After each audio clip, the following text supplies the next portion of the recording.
Hello there. Good evening. Hello, Constant Gaming. Hopefully, I sound okay. I made some adjustments to my mic. I turned down the gain a little bit because I think it was causing some terrible, like feedback noise uh, when I was setting objects down.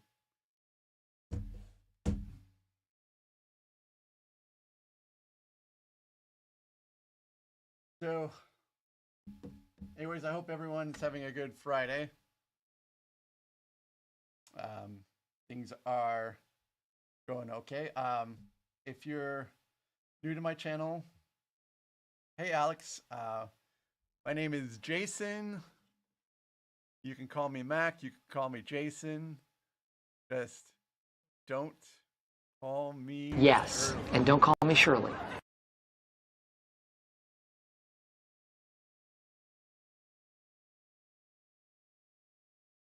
I love The Office so very much. Let's see. So, I have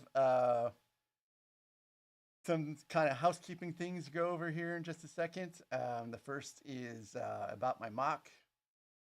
Um, I was going to do an acclimator mock. I might still do an acclimator mock. I'm a bit nervous because my pieces aren't in. So when I put in, yes, I agree, Alex. I agree, Alex. When I put in my order, um, like some pieces sold out, so I don't know. I had to do like a separate order for the pieces that sold out, and that order is the one that's supposed to be coming. And so I thought today I would start to prepare the mock steps because I mean, there's no bags because it's a mock. So I took the steps and I basically went through the steps and I'm adding them to basically like a plastic storage bin.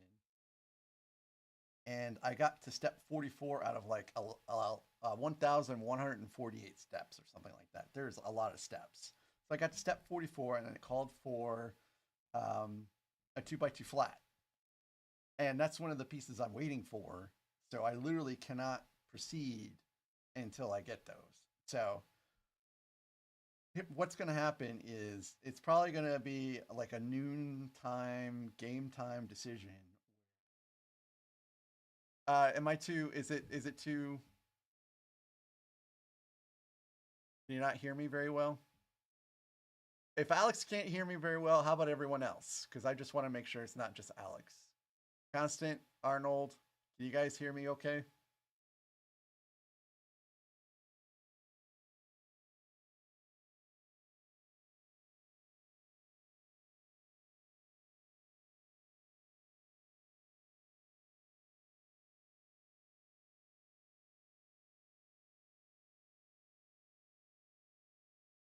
Constant, does it sound okay on your end? It might just be too quiet for you, Alex.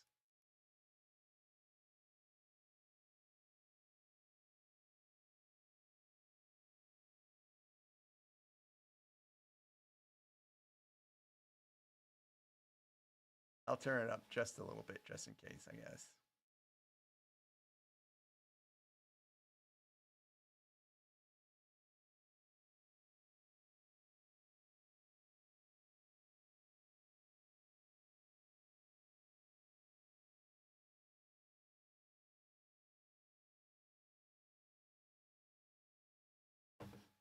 Let me know if this is a little bit better. Anyways,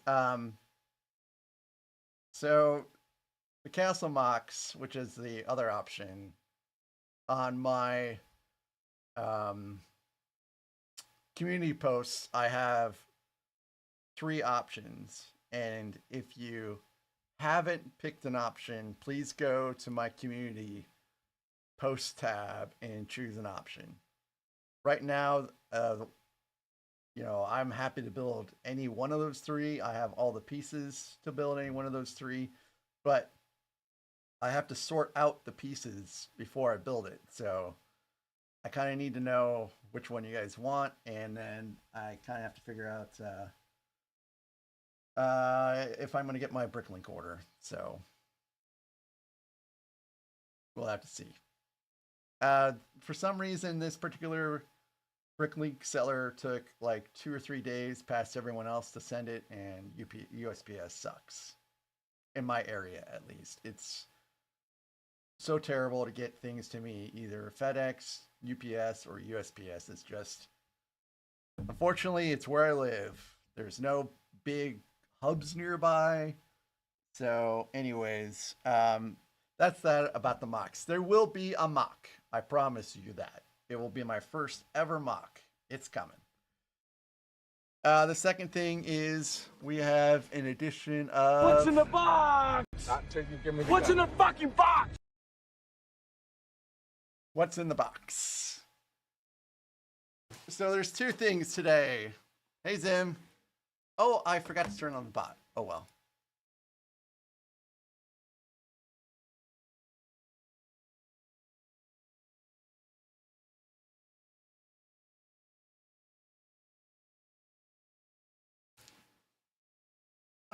So, what's in the box? If Tavo was here, Tavo would tell you what's in the box, because Tavo knows, because Tavo lives in town with me. But you guys don't know. So, you're about to find out what's in the box.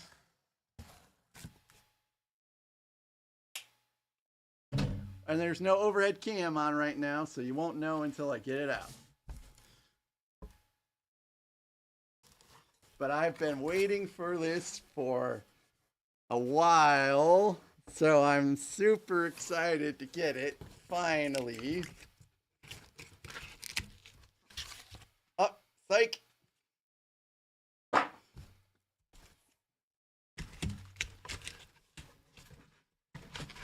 Oh, psych again!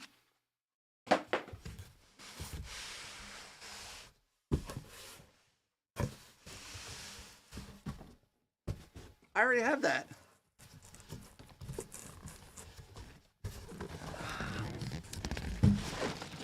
Arnold wins.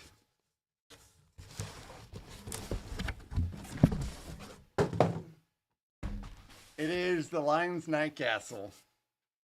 Hello there. I ordered this Hello there.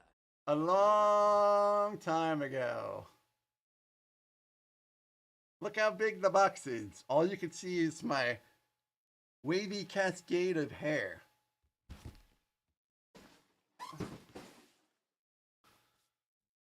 Okay, I made my desk a little dirty, but I guess I can deal with it. So that's the first edition of what's in the box, but that's a mystery. This next thing is not a mystery. So as you know, my buddy Brent was passed away Sunday night, and today we did lay him to rest, and it was a beautiful funeral, and this was his favorite bourbon, and I didn't even know what this was until I met Brent, and he invited me over to his house, which was just across the street, and you know we'd sit out in his backyard and we'd sip on this and just talk about just about everything. So I figured Hello there. that I would honor his passing and have just a little bit of this in his name. So I'm gonna go ahead and do so. So yeah, I picked this up. In my area, this is extremely hard to get. So this was not cheap, but it is for a good cause. So this is a jigger, if you didn't know. This is, you know, probably the best way of pouring bourbon or scotch. Well, things are good in moderation. And so I do have a sip every once in a while. Hello there. So I'm only having 1.5 ounces, which is a dram.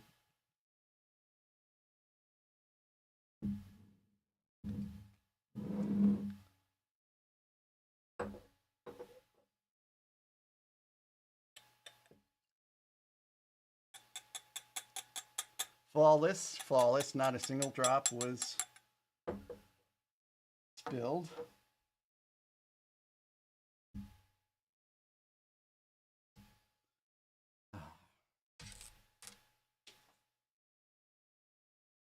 Brent, we lost a good one.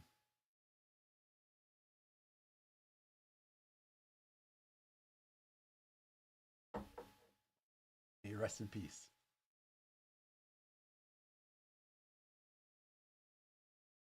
So that is that. I will go ahead and get started. I have some music. Should have some music. There it is.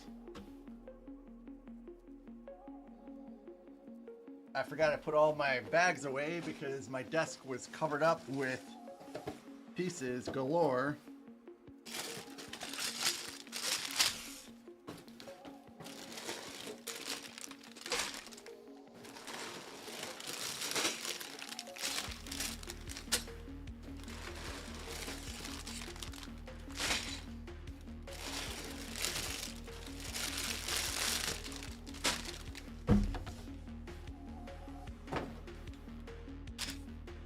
All right.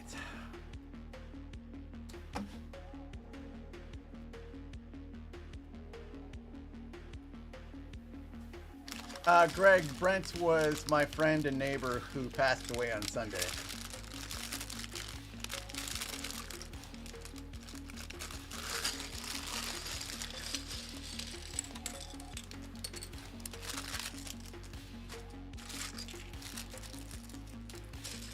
It was a glostium pneumonia. It was brain cancer. It's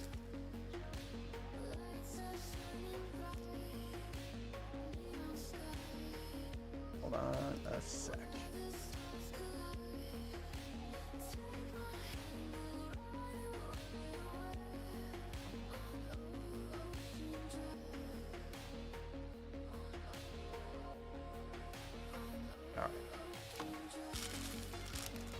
Well, thank you. Thank you. It's the morning is over now. It's just remembering an old friend and moving forward.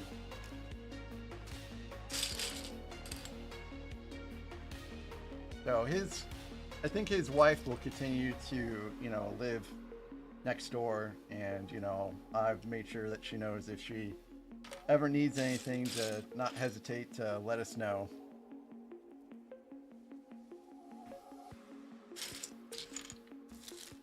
They were always great neighbors. Hello there.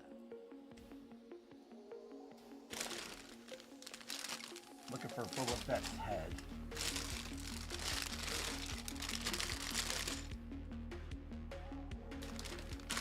Okay, it's in this bag here.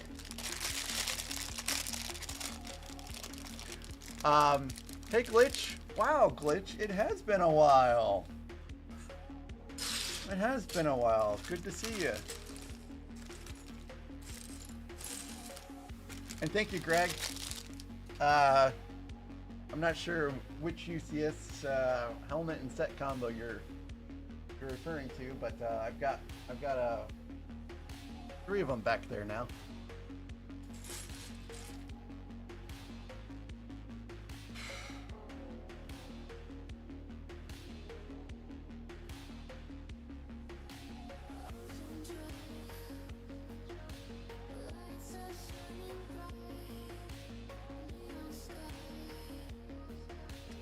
I actually do want another one of those, but I'm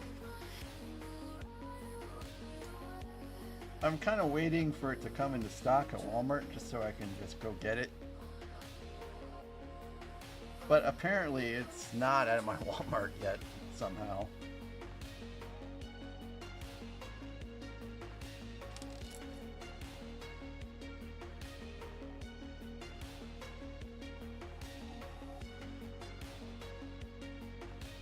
Maybe I'll just order it through.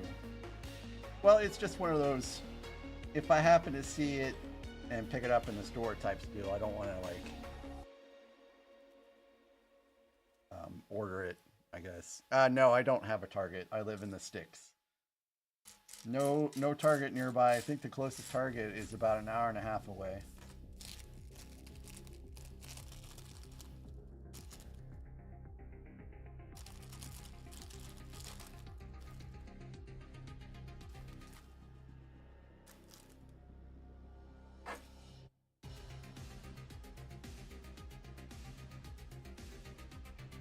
I pre-ordered mine from Target, so I imagine it's there. Okay, Alex. Thanks for making it on it. It has been a while, and it was good to see you.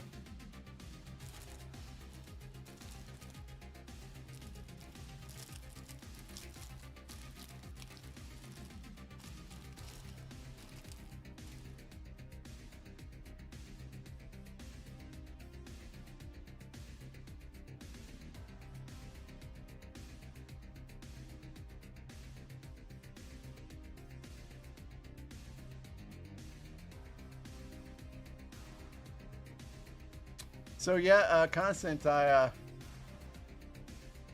glad you made it on because you get to see Boba get built.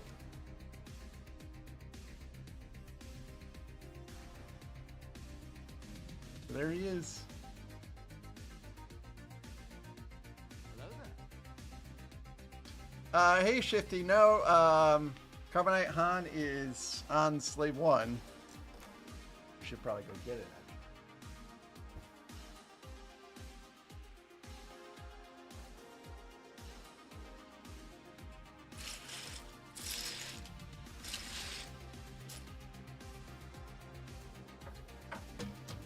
So let's see if this works. Should be able to. Oh, I can't figure out how to zoom out yet, though. Is the problem. Oh, never mind. So I'll overhead it. So there he is. So this, I think, pops out back like this. And so it reveals. There he is.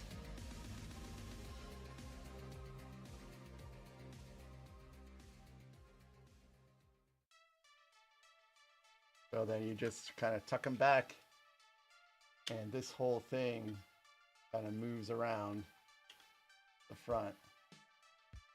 So, and I imagine somehow he's going to dip in there, but I don't.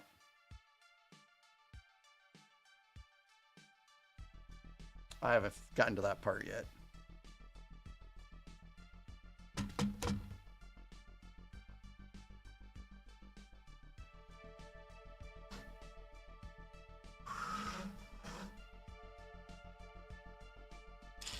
So I've had a very fun past 2 days of doing nothing but really sorting on my free time.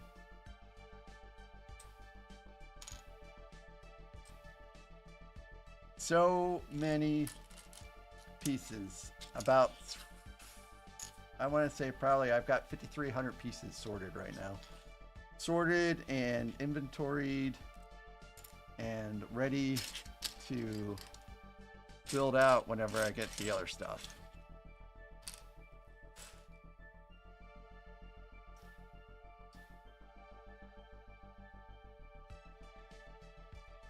It's enough to make you go cross-eyed looking at all the pieces.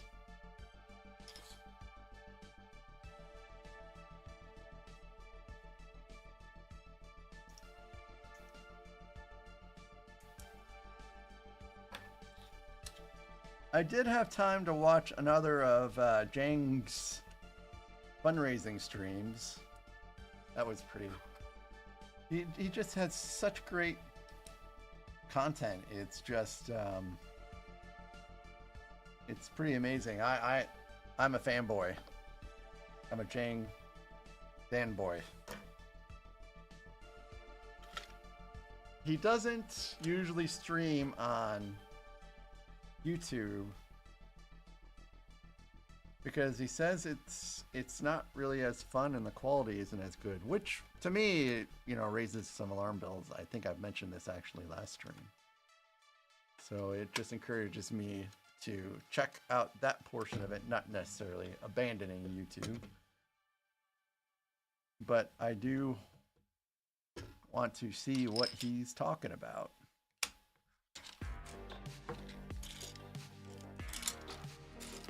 But I did not donate this time. Last time I saw his fundraising stream, I did donate to the charity he was supporting, and so he said my name. I did not clip it. I should have clipped it, but I did not clip it. Maybe I'll go back and clip it.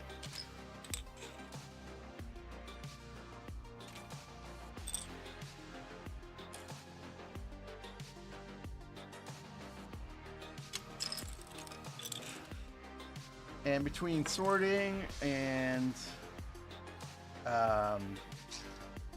work, there's nothing much to say. It's been busy at work, which is great. I said it before, I love it when things are busy at work. It's been nice.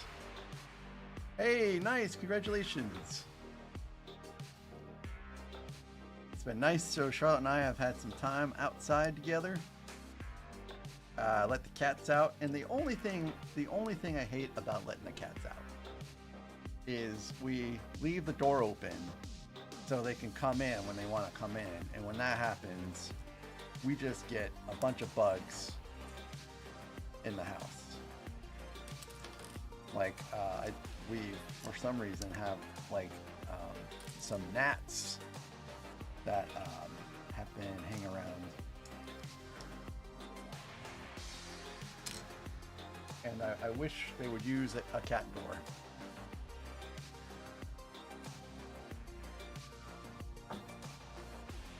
But they won't.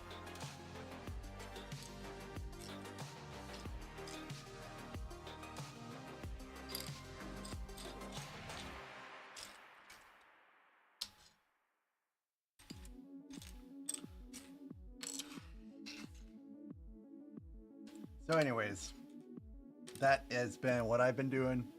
Arnold has been building the TIE Interceptor, which he just completed. I thought that the build looks neat just at its completion. I thought the wings were just fine for the build out, but the cockpit was not fun.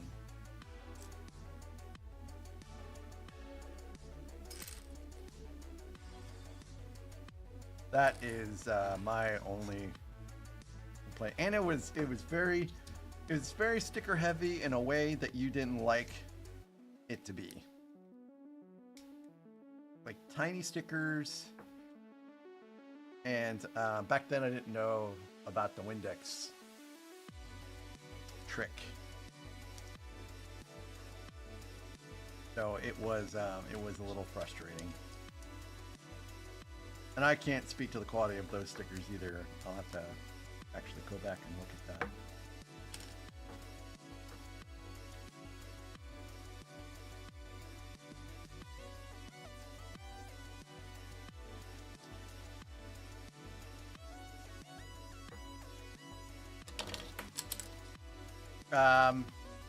I liked the X-Wing.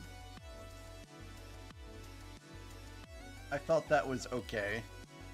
I felt the land speeder was also okay. It's just, to me, it is an ugly ship. I don't like the color scheme very much. And I guess the same can be instead of, you know, Leah's helmet, because, you know, they basically have the same color scheme. They're just a little ugly. But, you know, even the land speeder did have its little nuances I did enjoy, like putting in like those little flexible tubes to mimic the wiring in the front, or the bumper, as it were. That was kind of a neat touch. And it was a simple set to build. You know, it's thick. It wasn't very complicated. It was a good way of spending some time. But appearance-wise, not great.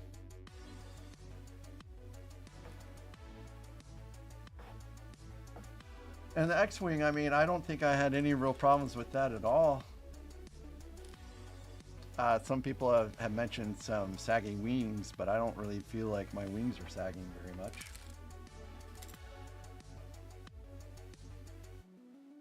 And those are, I guess that's it for the smaller UCS sets that's are, you know, out there right now that are not retired. Hello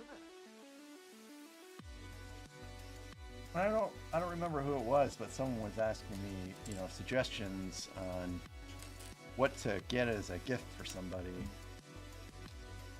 And I think I mentioned, you know, either the TIE Interceptor or the X-Wing.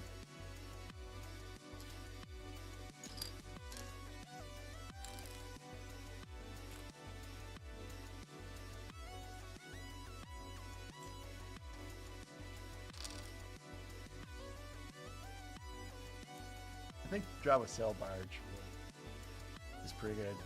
Hey Todd, the build's going pretty good. Just really starting.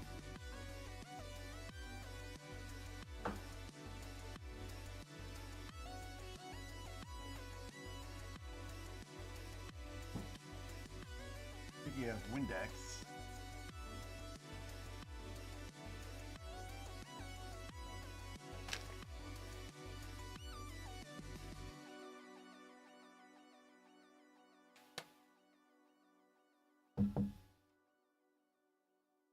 Oh yeah, that probably made a noise, didn't it?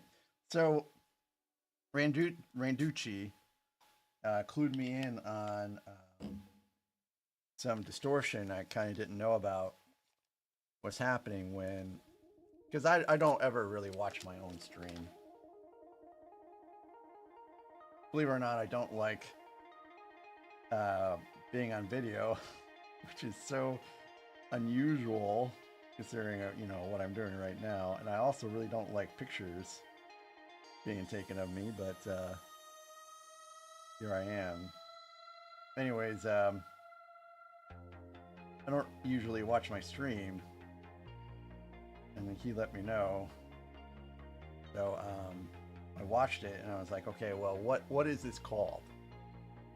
What is this called? And so basically got to figure it out and how to fix it. So by the time Monday night stream is happening, hopefully I will have the shock absorber, which should fix it. So the MV7s, which this is technically an MV7 mic, has built-in shock absorbers for that purpose, but the MV7 Plus, which is what I have, does not have the shock absorber, so I have to get one. And I have a Blue Yeti mic, but that shock absorber does not fit this.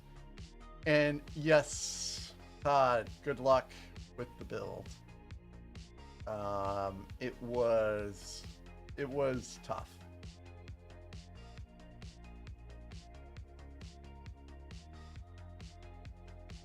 Not my favorite helmet build.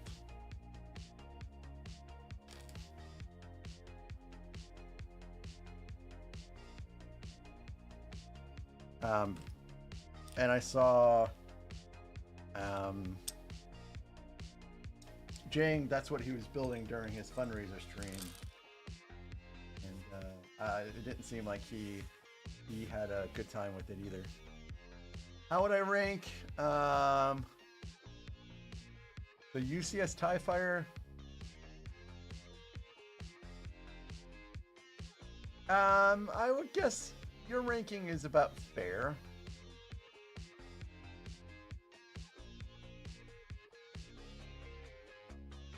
Yeah, your ranking is about fair.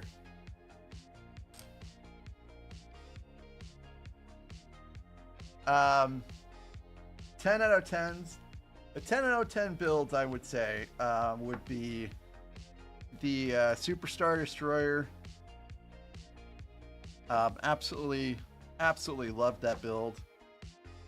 I still think about that build often and how great it was, and how, you know, I almost want to just strip it down and rebuild it, but that's just a little too much work.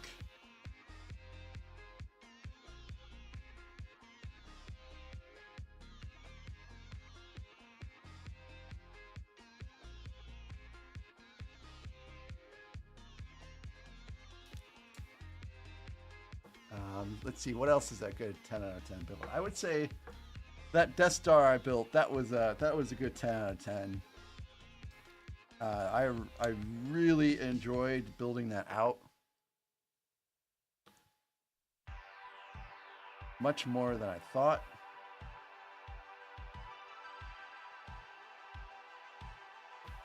I guess those are the 10 out of 10 builds for me.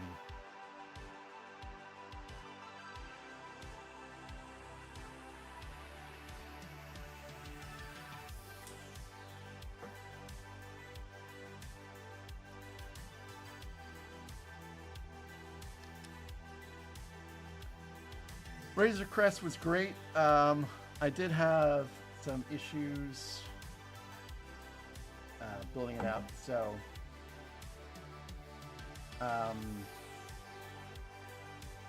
some parts on the top just felt like it wouldn't go in very snugly, and I had some troubles. I did eventually get the stuff in properly, but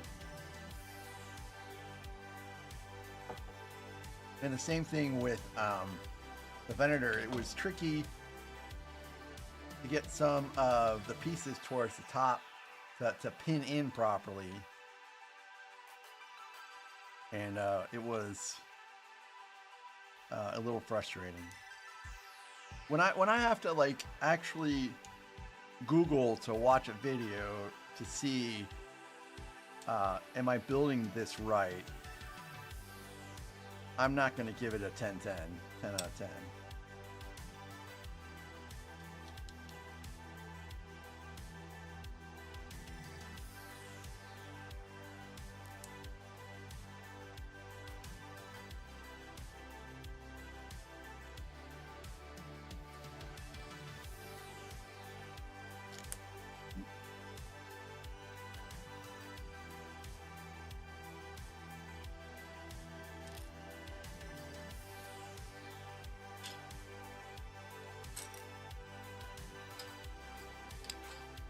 The Imperial Star Destroyer was also okay, but oh man. No, my engines do not sag on the Venator.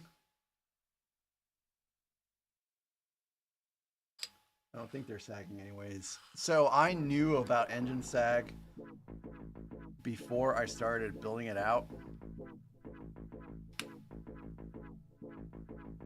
Hello there.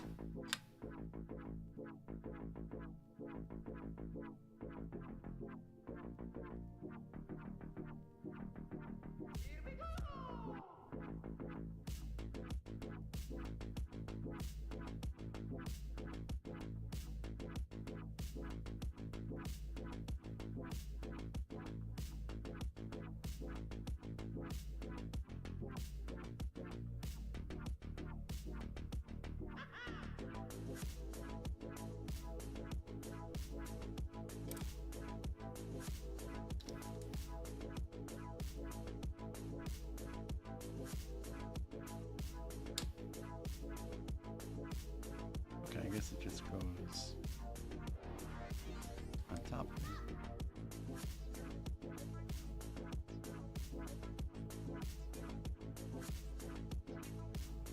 Hey, never too old for Lego.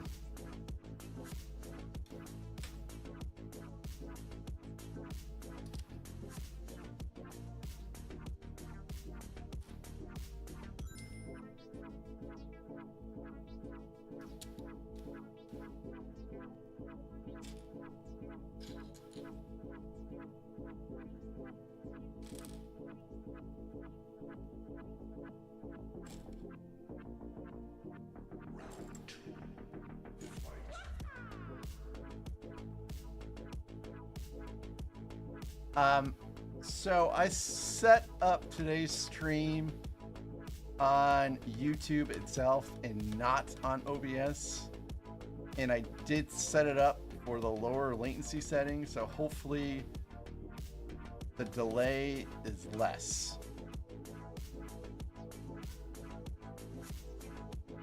I just don't know if OBS pulled that setting into the system itself when setting up the stream. Well, when pulling in the stream, I should say, because it was already set up.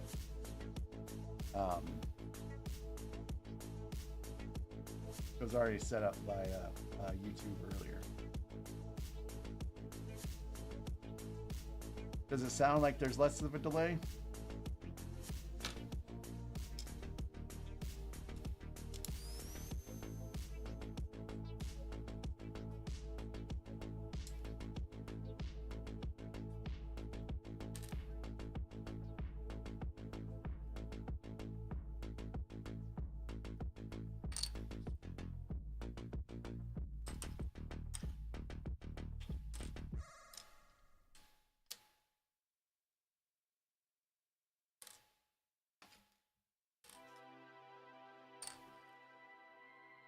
I don't know. I'm a little worried that because no one's responded back yet, that it might not have worked.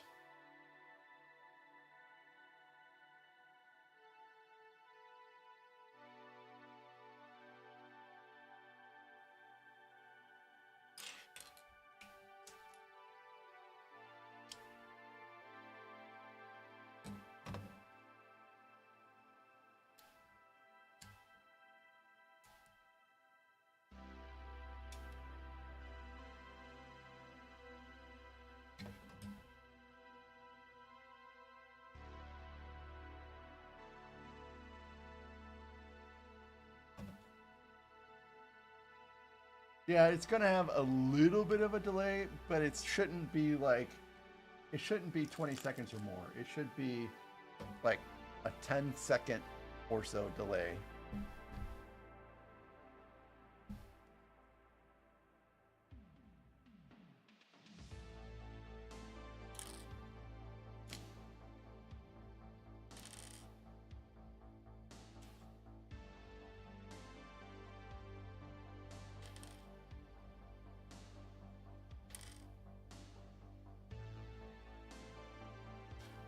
So Arnold, there's two things I always say about the Venator in tips. Whenever someone on Reddit says, hey, I got the Venator, or hey, I'm going to get the Venator. The first thing I always say is make sure that you squeeze those engine components very tight. Because if you do not, you will get engine sag. And there is someone on YouTube, on Facebook, that has an ad for some lighting kit, and she brings out the Venator, and it's very clear that there is some terrible engine sag going on. I mean, it looks atrocious. And whenever I see that ad, I just shake my head, because someone didn't squeeze those engine components enough. And I think I'm a fairly fit guy, and I squeezed the heck out of those engine components, and they did not crack or break or anything. And so if I can do it, then you can do it too.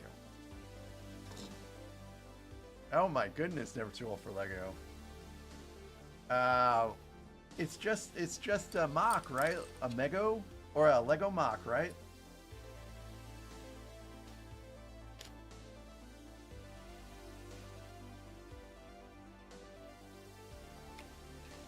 Like, how do Legos make you bleed?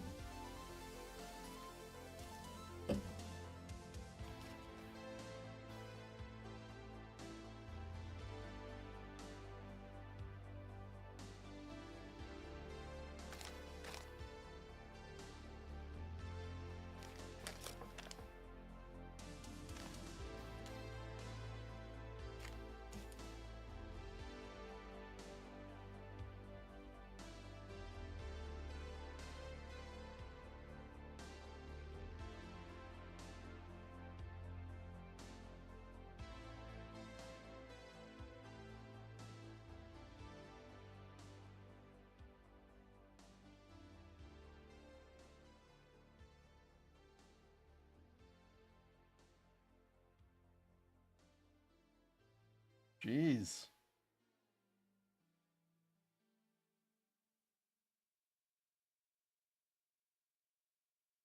It was a blood sacrifice, wasn't it? You're trying to grow your channel, and so you sacrifice some of your blood in order to make the voodoo happen.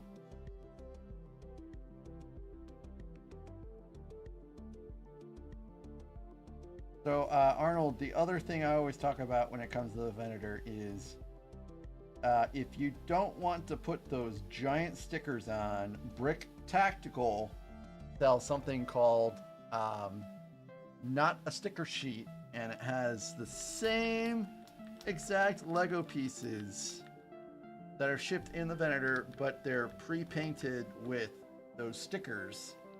So all you gotta do is just stick those pieces on and you're good.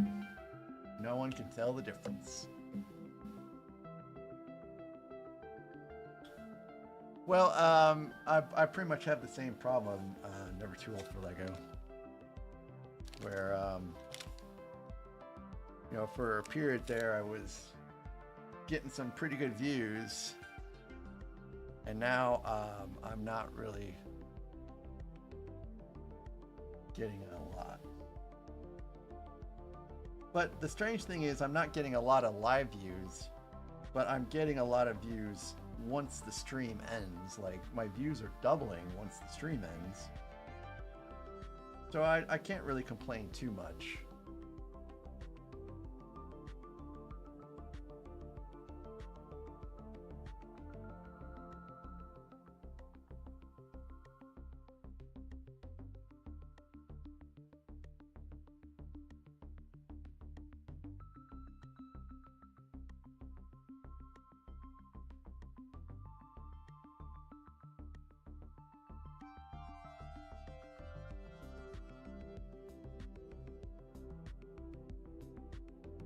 So the thing about the Titanic, I kind of mentioned this a little bit earlier to you, is it is long and tall.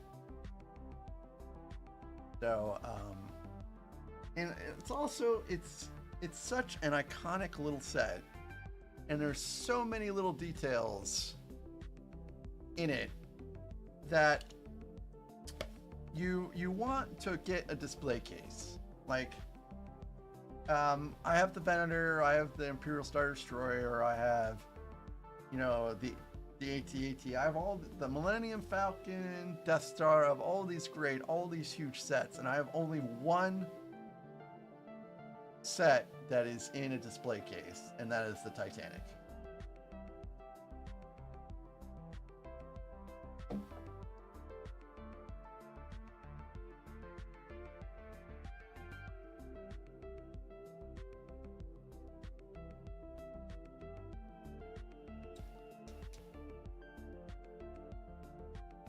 And I don't think I'm going to get display cases for the rest of these, but you know, when we're not going to live in this house forever. We will have like a forever home in the future. I don't know when that's going to be, but we'll have a forever home in the future. And in that forever home, I will have enough space to build out the actual storage in glass for all of these UCS sets. I have someone posted on Reddit. He sent me his blueprints. So as soon as I move to somewhere I have enough space, all this stuff is going in glass as it should be. So yes, Constant Gaming. The Titanic does get special treatment because my wife absolutely loves the Titanic. So it is displayed upstairs in the living room. And sometimes she'll even turn on the display lights because we got the little light kit for it too.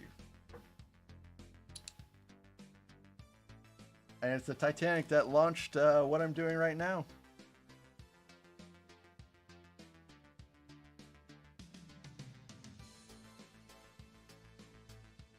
So my wife said that at the end of April,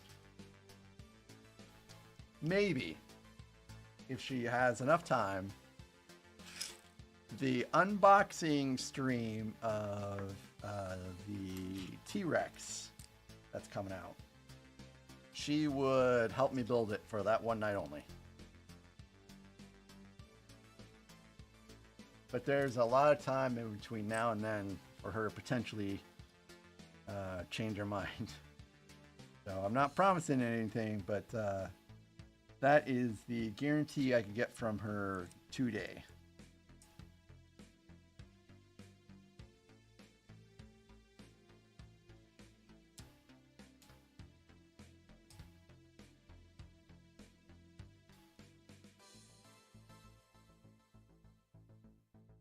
There's a possibility I could get her to do it for one day sooner than that. I'm gonna try to press my luck on that, I guess, because she said she's only gonna be working in St. Louis for a couple days, but for a couple days she's gonna be at home. So yeah, those couple days when she's gonna be at home, one of those could be a Monday night, or I would stream that on a Sunday night. Yeah, it does look a little fragile, doesn't it?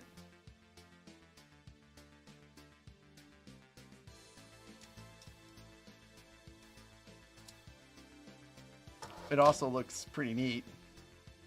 So she won't build out nerd stuff, but she'll build out dinosaurs apparently.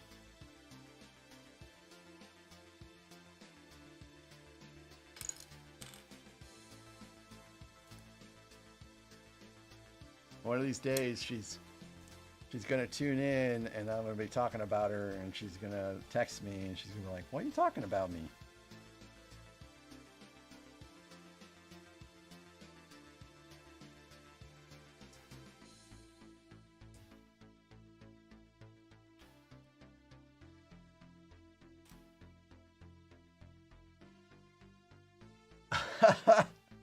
An IV set. So there's a mock that someone posted to Royal Caribbean, which is the Royal Caribbean subreddit, I should say, which is the cruise company we usually use when we go on our cruises. So I'm not saying that she would be interested in building that out with me on stream, but that also has some possibilities of building out a cruise ship on stream.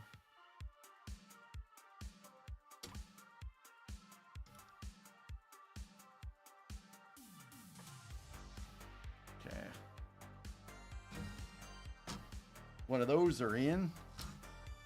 I presume we're building the other side now.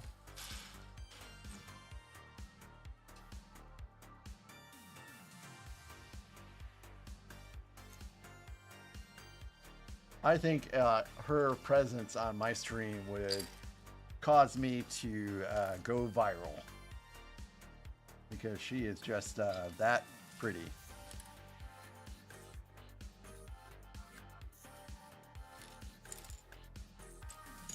Which means she'd have to make an appearance again.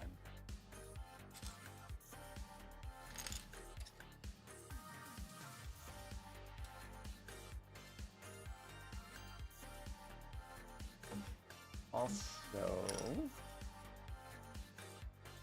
that I forgot about.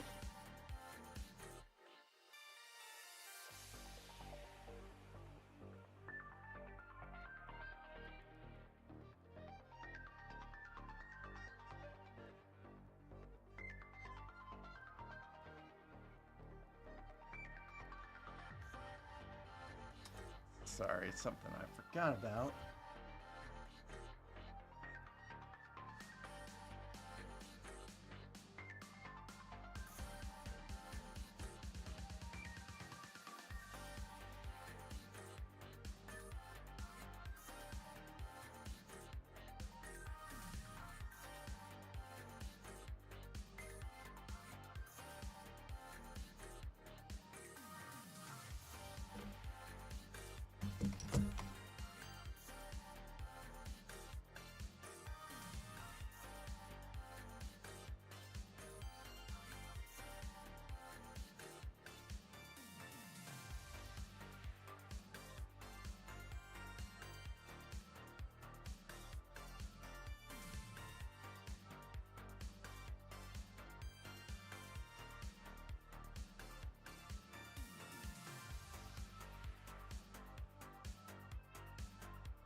All right.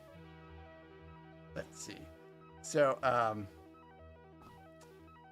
if you are a World of Warcraft player, and probably the majority of you people watching right now are not, but if you are one and you're watching later and you're looking to join a guild, my guild, the Dead Key Gang, or DKG for short, is recruiting. And the place to apply is right here. We are a pretty chill guild. We always get ahead of the curve every time. It's not toxic at all. I mean, if I'm in the guild, you can assume it's not toxic. And it's just a great time. So if World of Warcraft is your jam, we are recruiting.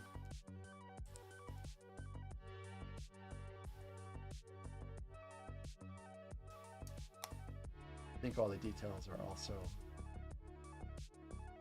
in that post.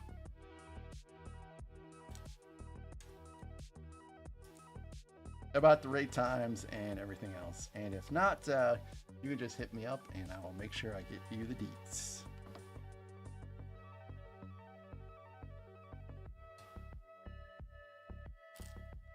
This stream is not sponsored by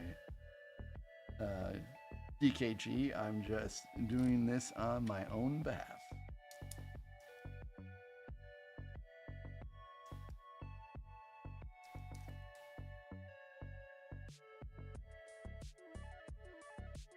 Well, Arnold, you know, always feel free to check it out with us. And this gets tilted up, I guess. And this gets clipped into here.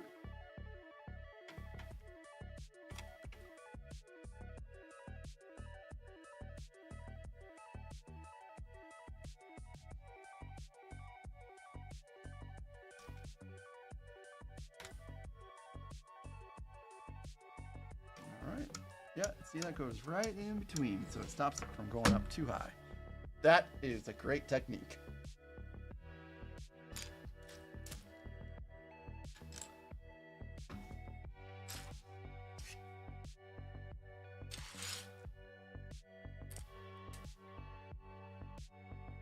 I've been playing World of Warcraft for a very, very long time. I think man, for over 20 years. So, Constant, I think you might not have been born by the time that I started playing World of Warcraft.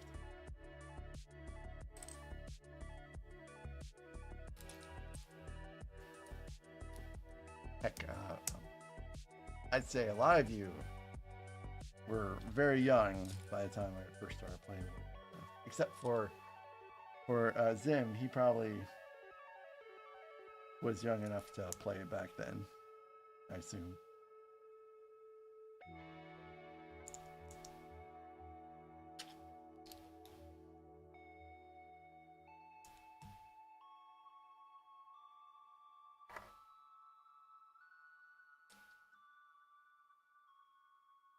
For me, it was the next best thing. I had already been playing a lot of text-based games, and I'd been playing Dark Age of Camelot as well, and EverQuest. So, you know, I went from text-based games to EverQuest to Dark Age of Camelot. And the next best thing was World of Warcraft.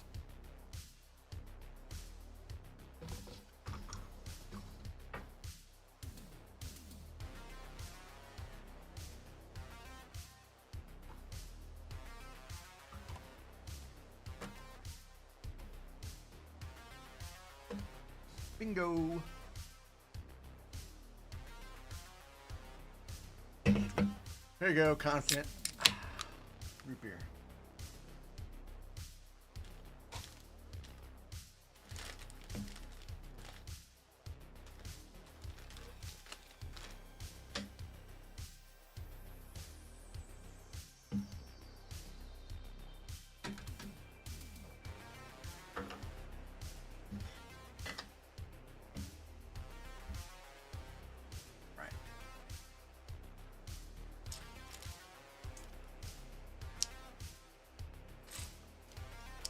Yes, sir. Root beer is my drink of choice when I want to go to sleep at a decent hour.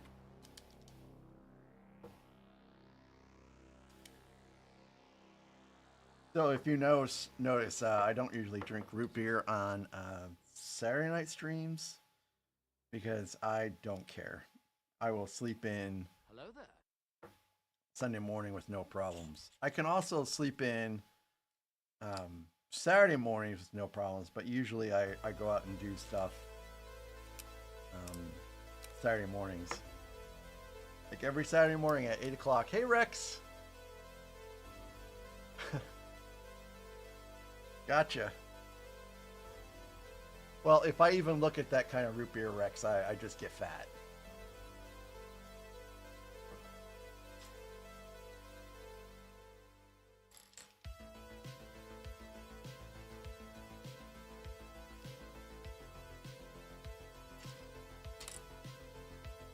The older you get, the harder it is to maintain a decent weight.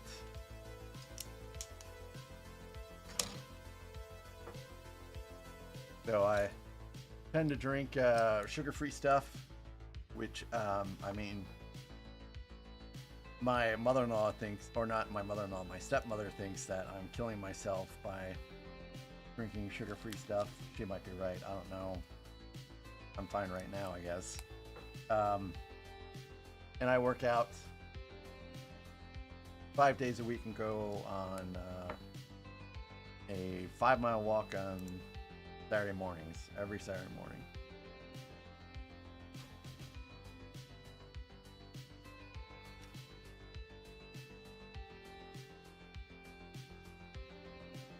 I feel like I'm gonna have to do a sticker here again.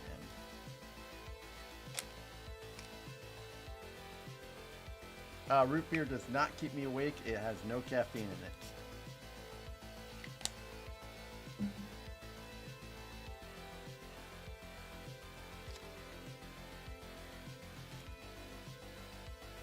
Really what I would like to drink is I would just like to drink some tea. But I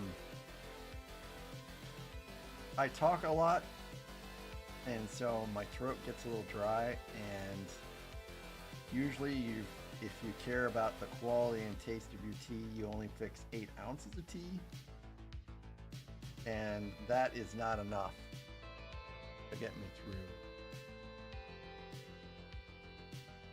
I can't exactly just take a break, really, and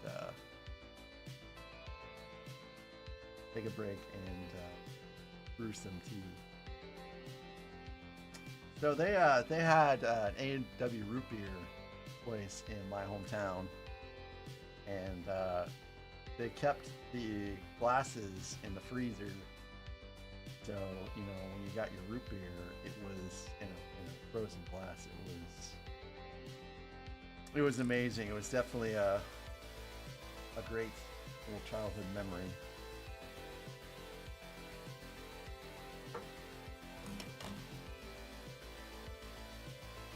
We also had Tom and Jerry's Gyros. They're pronounced Gyros. They are not gyros. They are gyros. Anyways, the Tom and Jerry's was basically right next door, so we would eat at Tom and Jerry's, and we'd have a gyro, and then we would go right next door to A&W Root Beer and have a root beer float with the frosty mugs. So art by 0 cracked dark red pieces, and they haven't even felt like they were going to give. They were just they're perfect. No issue. Also, welcome to the stream. It's good to see you. I love seeing new names.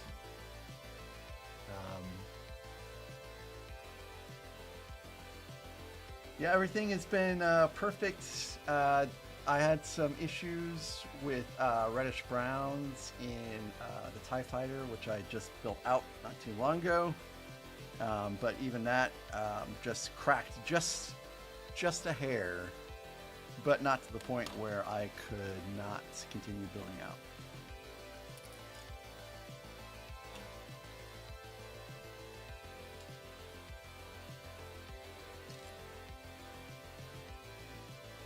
Art, have you built this Slave 1 before yourself?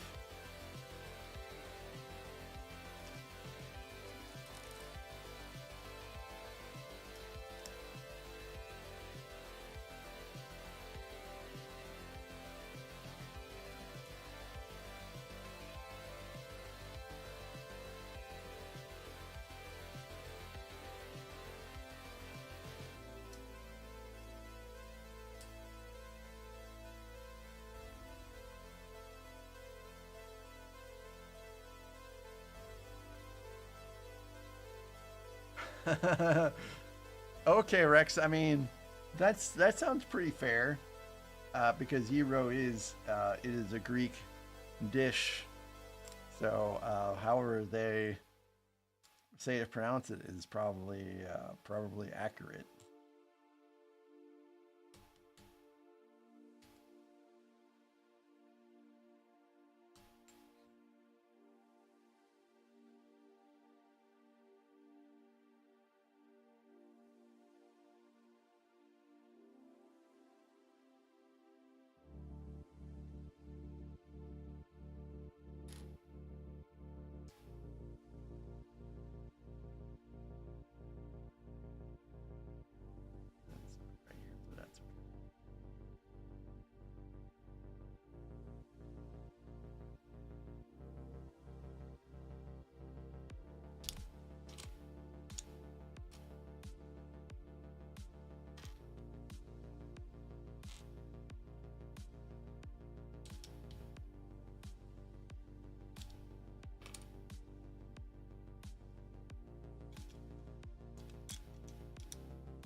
Pretty funny.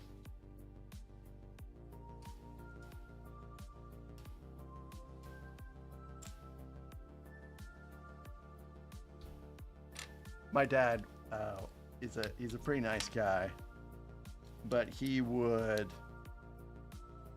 generally make fun of anyone that mispronounced, or not necessarily mispronounced, but call it gyro.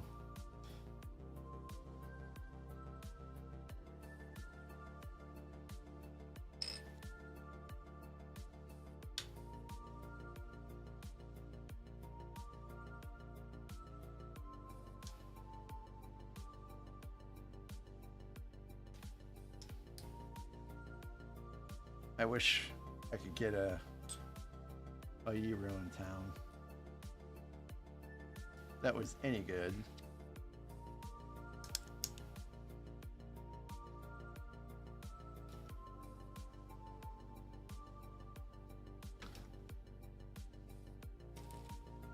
But oh well, one of these days. I guess when I go up to St. Louis next. And I used to look forward to going to St. Louis a lot more, but now when I go to St. Louis, I can't stream there. I have to take a break. And that every time I take a break, I come back and I lose like 20 to 30 viewers per stream. So I'm not looking forward to going to St. Louis anytime soon.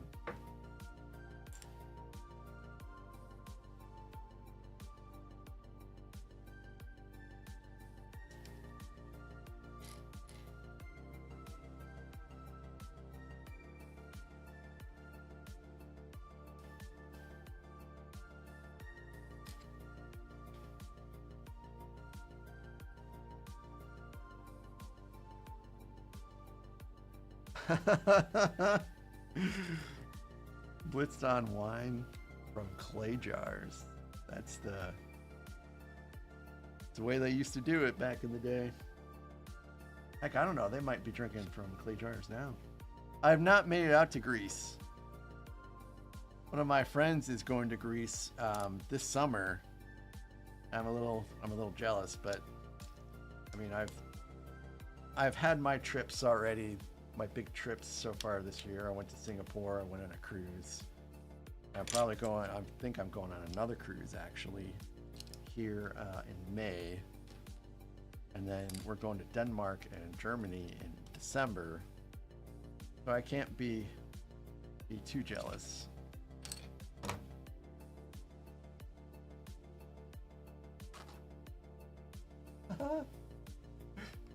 What me lose brain?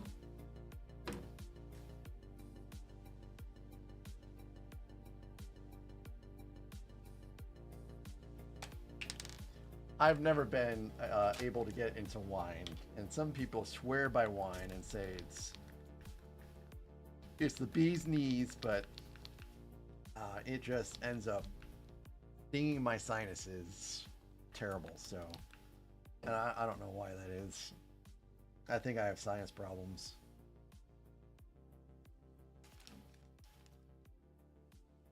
I'm doing these stickers first because I know they're coming.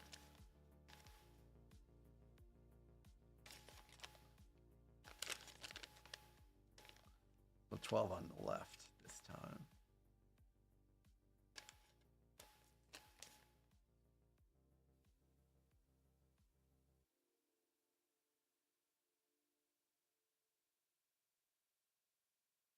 So I say that about wine, but there is a particular type of wine called ice wine. And I don't think it's really sold that much down here in Missouri, but in Cleveland, there were vineyards that would sell it. And basically what they do is they take the wine they take grapes that have been frozen and they make wine out of it. And oh my goodness, it is delicious. It's a very sweet dessert wine, basically. And they make small bottles. It's not your typical wine bottle size, which I don't know, is what, 750 milliliters. I seem like it's way off because I don't drink wine. But it's significantly smaller than that, and it's pricier per milliliter, and you can drink an entire bottle of ice wine in a sitting with zero problems. It is just that delicious. We haven't had it in many years.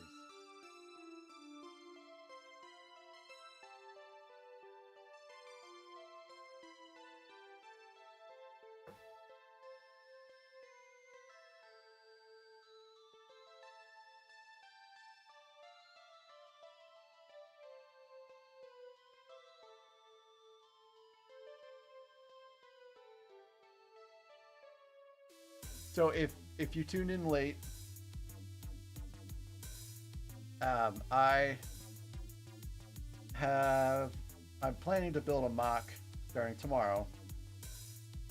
And I want it to be the acclimator. It might not be the acclimator. If it's not the acclimator, because I haven't gotten a Bricklink shipment in yet that has my parts on my community tab, post tab. I think they're actually calling it a post tab now.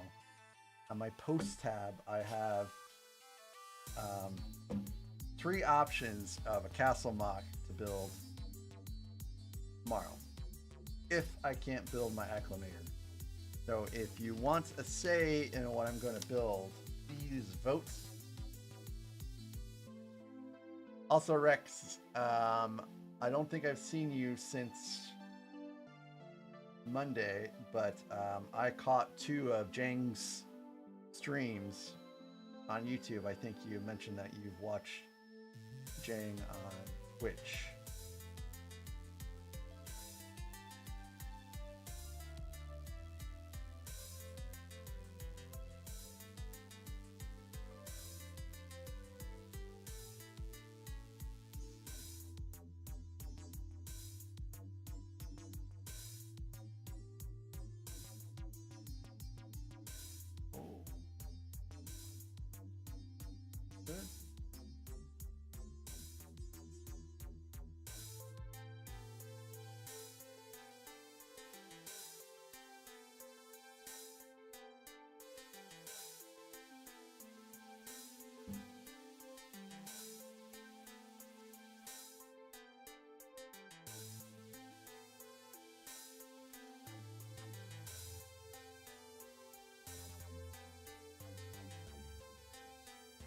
Oh, okay. Maybe you weren't watching Jang.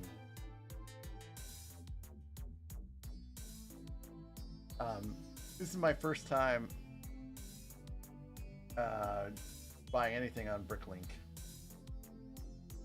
and so I waited too long. I had my orders in carts, and I just left them in carts. And I don't know why I didn't say buy now or whatever.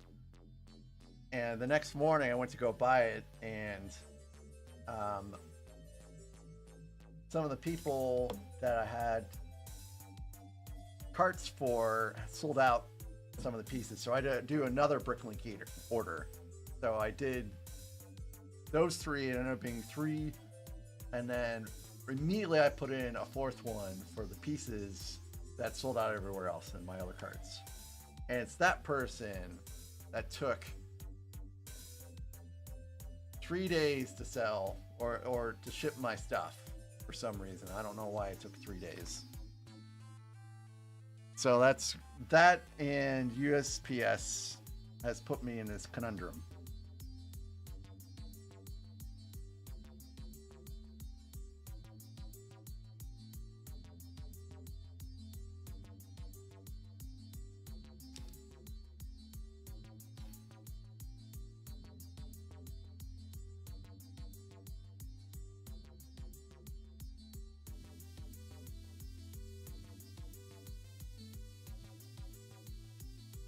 Looks pretty good.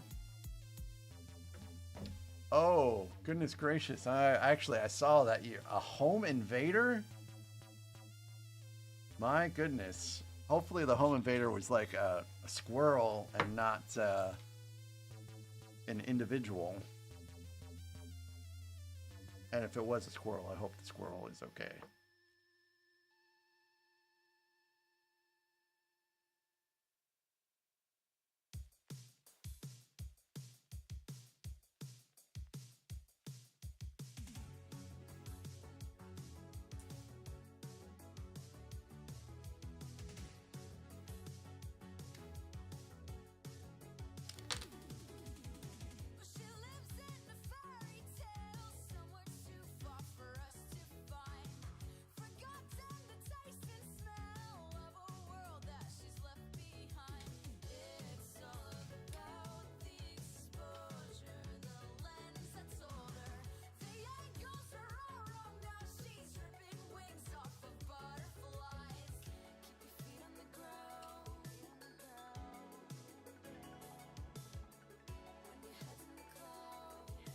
Oh, I guess that's true.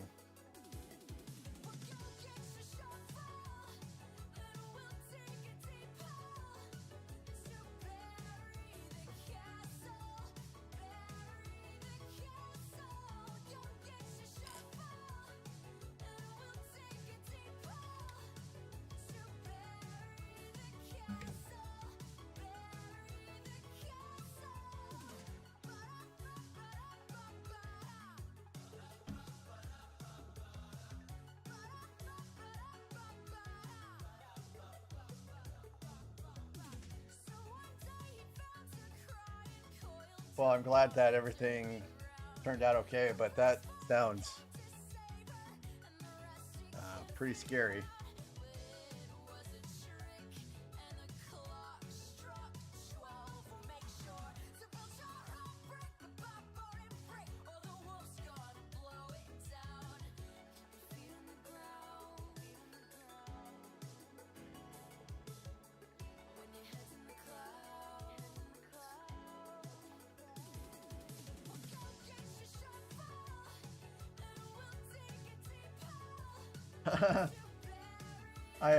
I've played a few of those Lego games. I played the Marvel one way back, I guess when I lived in Texas maybe. And then I have the Luke Skywalker saga, but I haven't like finished it yet. I got distracted by other Lego stuff. And congrats, Wiseman. I hope that you enjoy the shelving. Hopefully it works out for you as well as it worked out for me.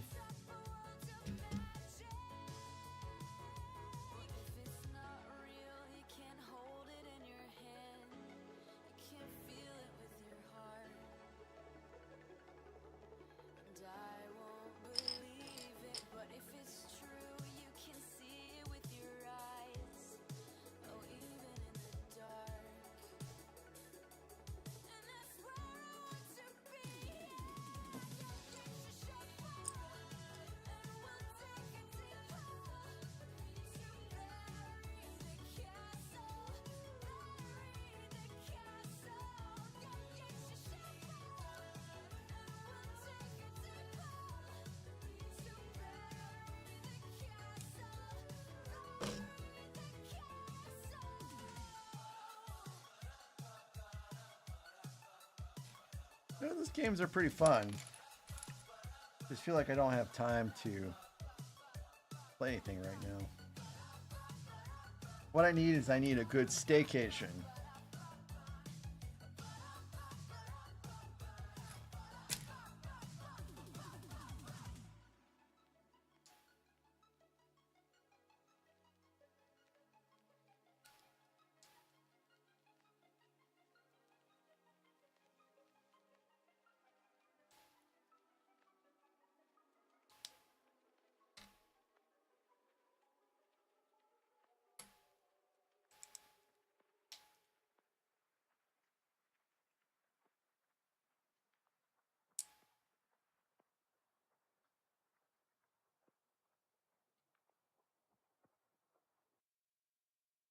What's a token?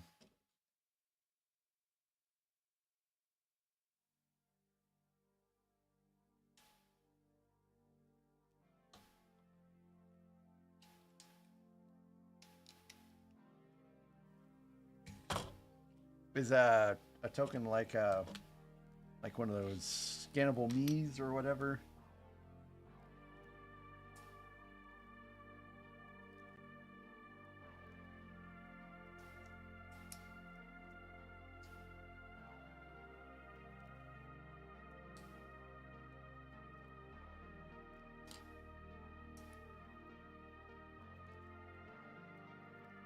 Okay. That sounds pretty neat. Does it cost you anything? Because it sounds like you want to be more familiar. Is there a penalty for unlocking it before you're ready to play them?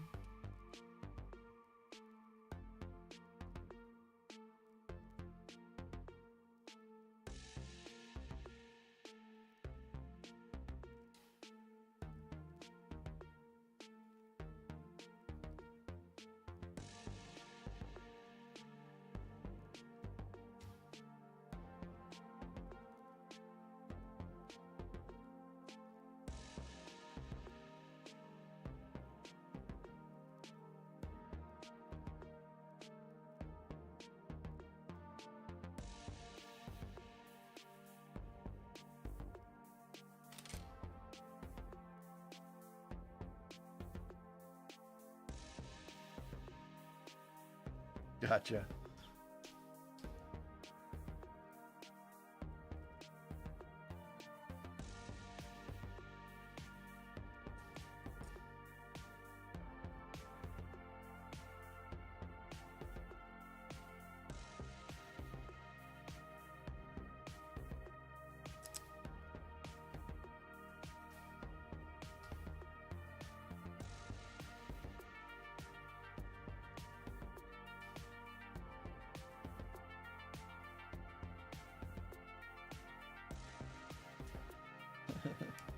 Right.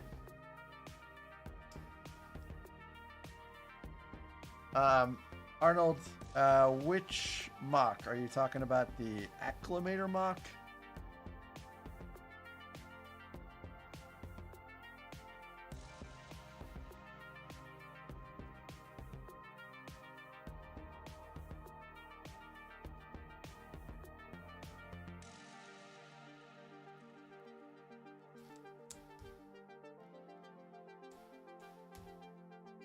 The council mocks are from Rebrickable.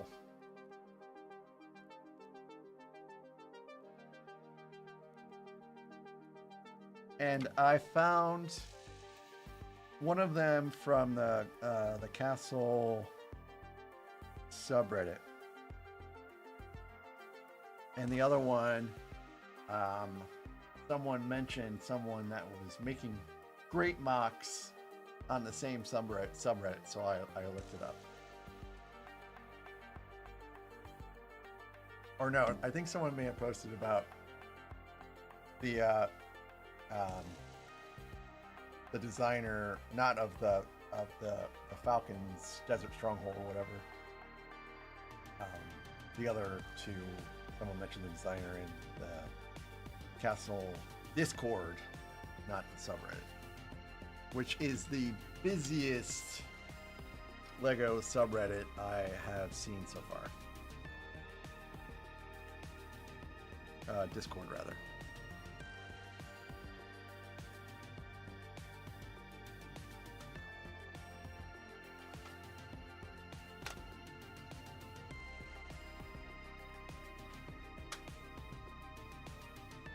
All right.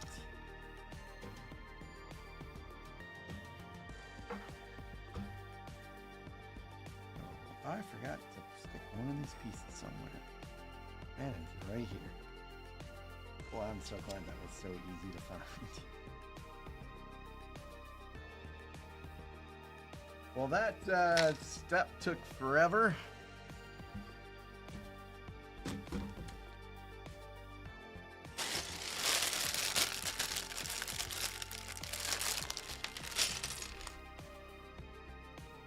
Swear I'm ordering a tray. Nice wooden tray to spill these things into.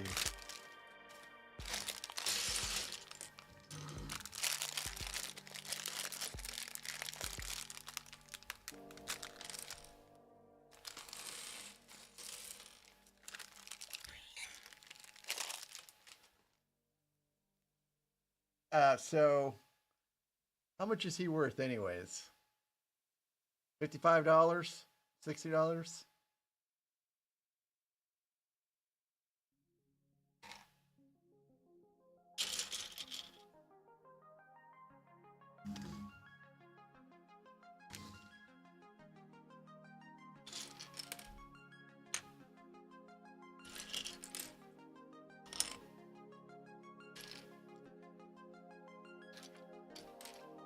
Boba Fett, that is.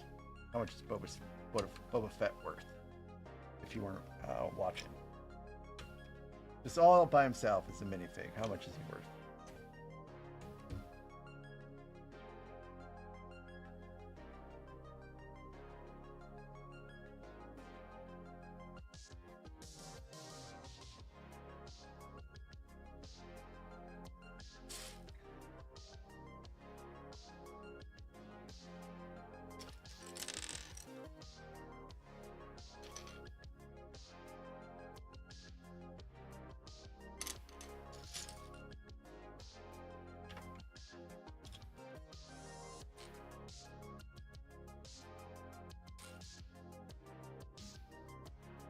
Yeah, not Cloud City.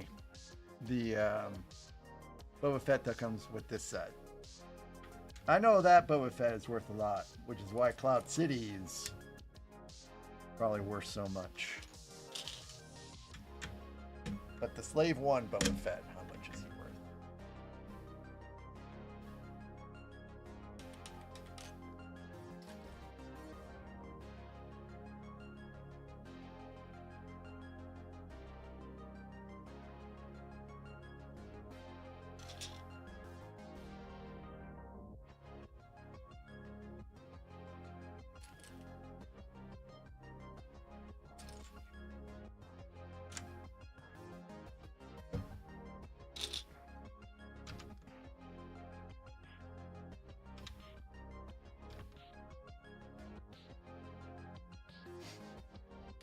Well, you're farther than me, Rex, because I don't even have a Mills plate yet.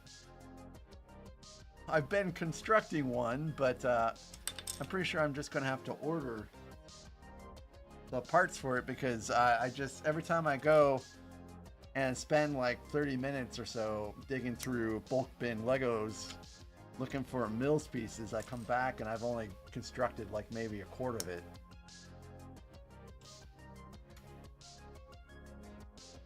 It is taking me a long time to build one Mills plate, but I think that I'm doing a Mills plate that might be a little too big. Because I'm doing one of the big gray plates as a Mills, not one of the green or the smaller gray ones. So that could just be my problem. I might be making one that's too big.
I do want to put some landscaping elements on it, like, you know, I want a river. That sounds like it's going to be a little tricky. Well, maybe not on this one. Maybe not a river on this one. But I do want to have, as a part of whatever I build out for all these castle things, or Lord of the Rings, I want a river. think that would be pretty neat to put in.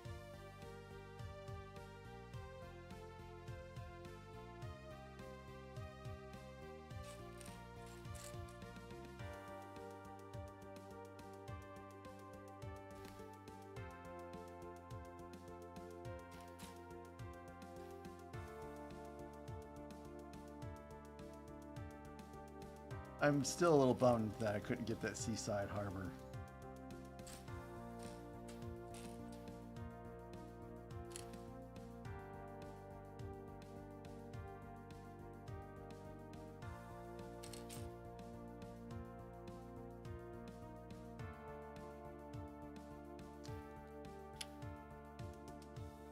I need 2 more. 1, okay, 1.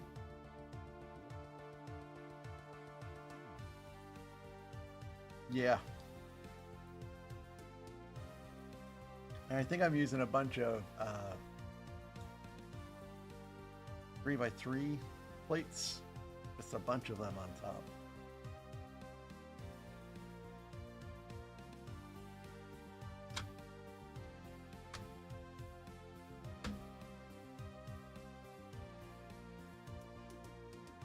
I don't like that very much, actually.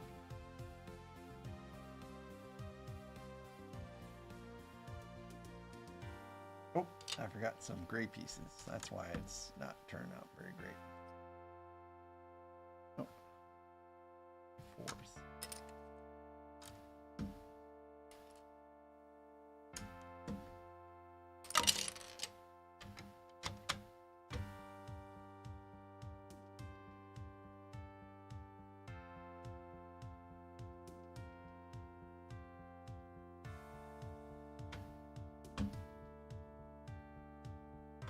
There we go, that's much better.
I've seen some great like dioramas for you know, like castles and such, and they just look amazing. I mean, it would be nice to have that kind of space too,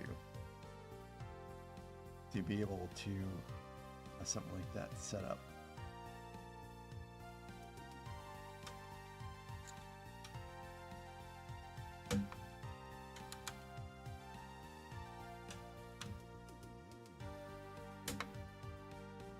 I've also started seeing some videos of these brick expos and such, and some of the mocks out there. And woo! I saw one in London, which was they had this huge English castle, and it just looked fantastic.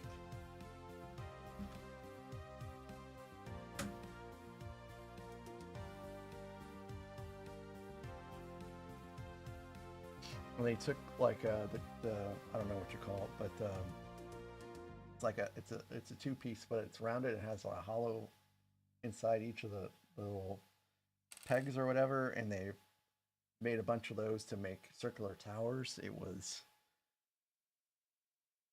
genius.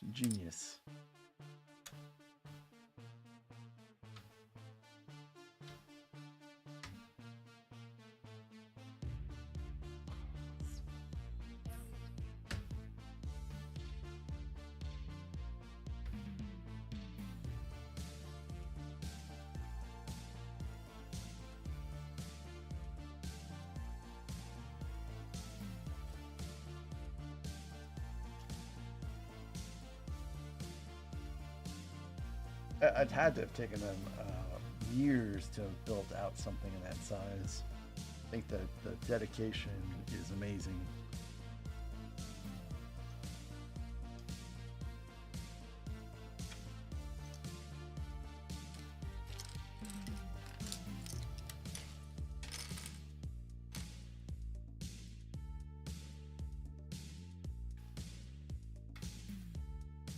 Oh, and the cost too was probably also amazing.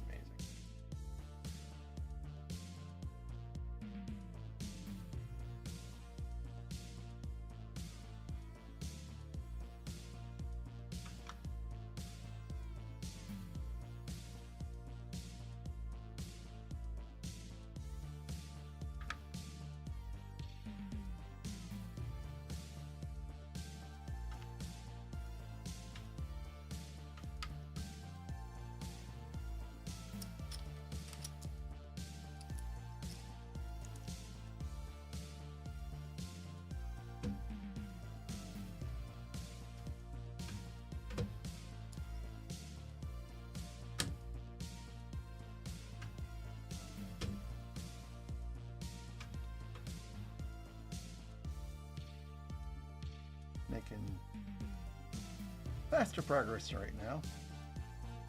I think I just had so much to say at the beginning, it kind of led to a slow start.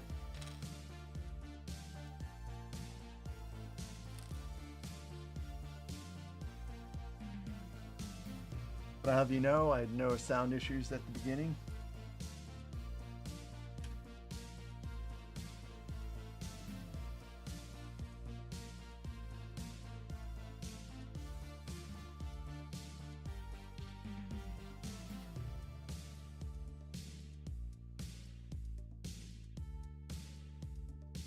Wow, I should be actually doing this wrong.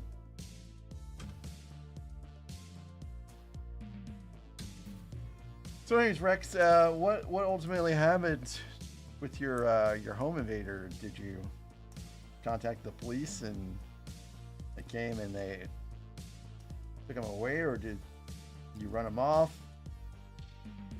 What was he after?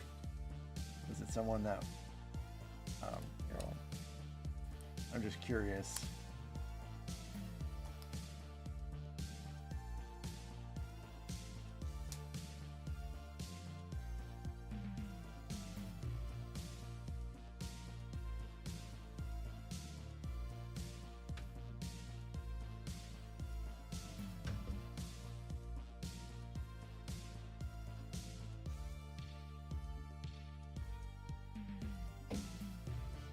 I guess I could do that constant.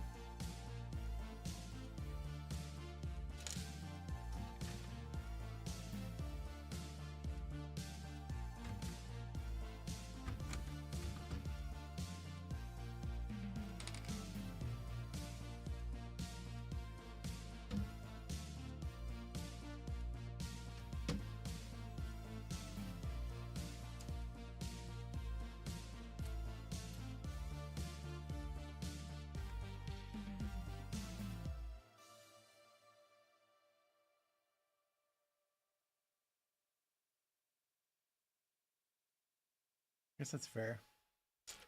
Hopefully well, hopefully you scared him to the point where he won't ever come back.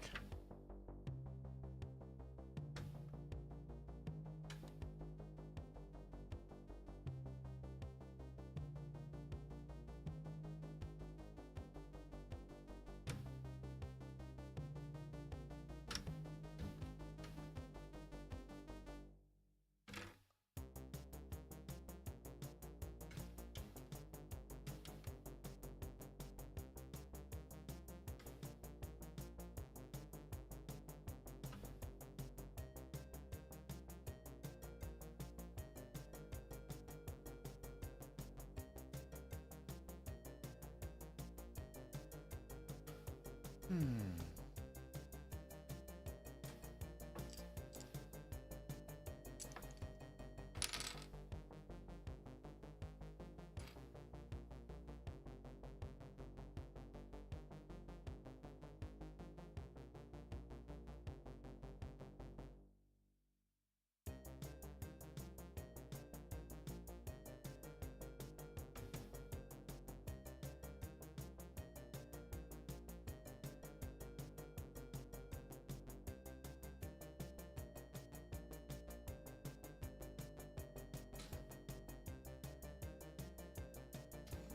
I understand what you're saying.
So anyone have any funny stories? I guess I can go first if you guys want. It's kind of a silly story from high school.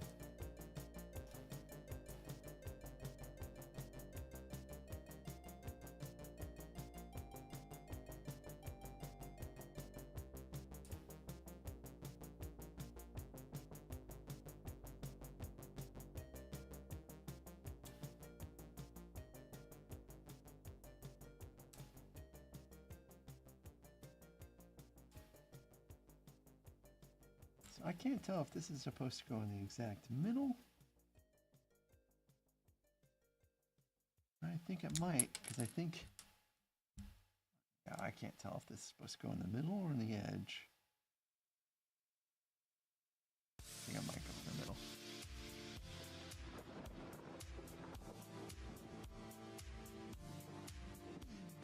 All right, let's let Constant tell his story first, because he spoke in chat first, I guess.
Oh my lord.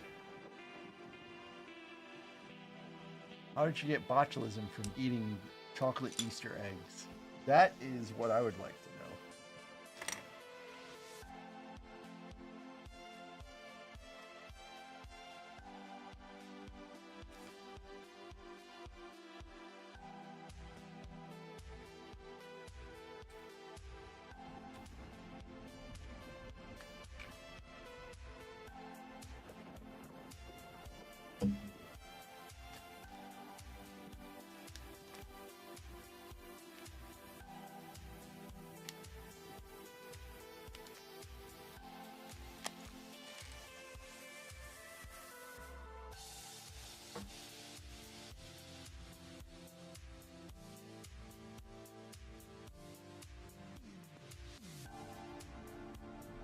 Jeez Louise.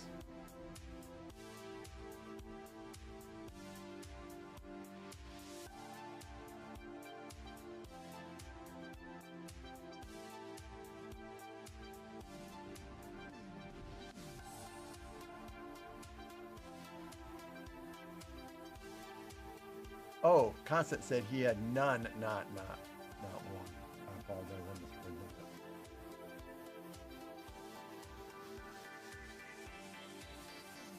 So my funny story is a little embarrassing from high school. So a lot of people, when they go to school, they stay in the same school district. And so, you know, they meet people and they stay friends for a long time, all the way through like elementary school and middle school and high school and so on and so forth. But I moved in from out of town for junior high. Yeah. 5th grade, basically. I was living in Ohio, and then my dad got custody, and so we moved to Illinois and started middle school. Sorry, not junior high, middle school. So, anyways, I didn't have the benefit of, you know, knowing people, and then sometime, I think it was like in 8th grade, we moved again. So, anyways, I wasn't a popular kid in high school by the time I got there. And so one of the things I did to kind of, you know, boost my popularity is I tried out for the football team. And I was just a teeny little kid. I mean, I don't think I was even 100 pounds soaking wet. I could barely tackle anybody, and everyone could tackle me. But I did have speed. That's the one thing I had going for me. So I made the team, and I was super excited, and they gave us, you know, our jerseys. We had the black and orange was the home jersey, or the away jersey, rather. Or the black and orange was the home jersey. The white and orange was the away jersey. And at the time, I didn't know all the little nuances about when you should be wearing jerseys and what week. So what I did is,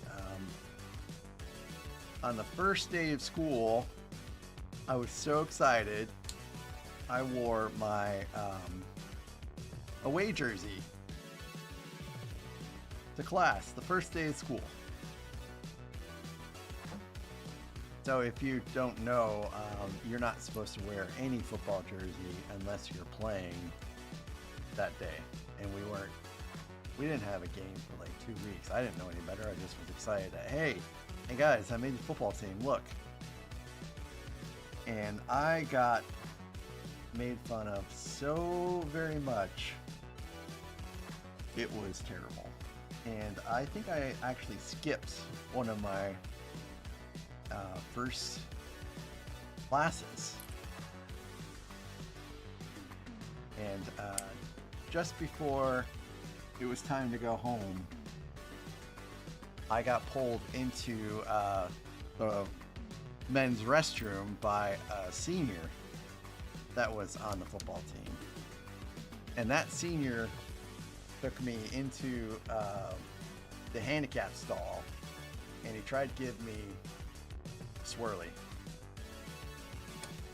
But he took me to the wrong stall because the handicap stall had bars on the left and right hand side, and I developed like Herculean strength, and try as he might, he could not give me a swirly, but it almost happened.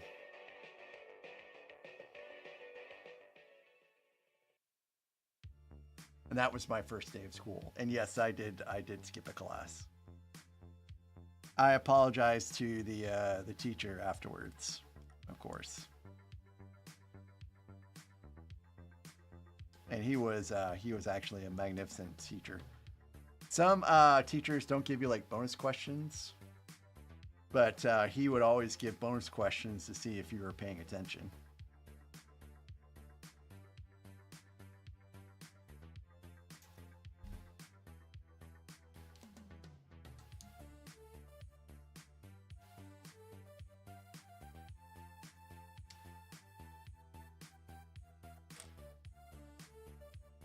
The rest of school and football went without incident. And over time, people forgot.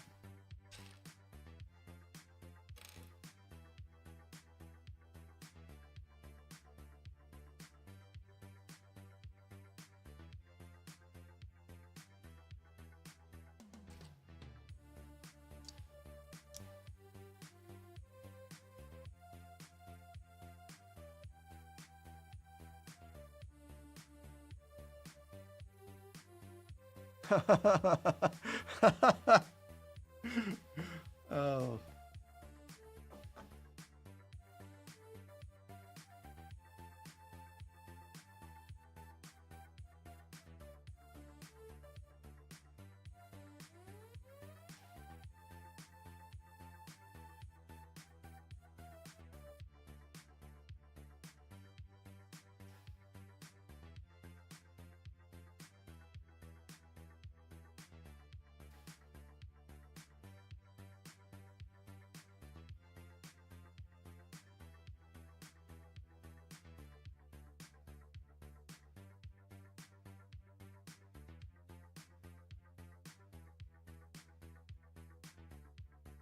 All right, Arnold, how about you? It's your turn for a funny story.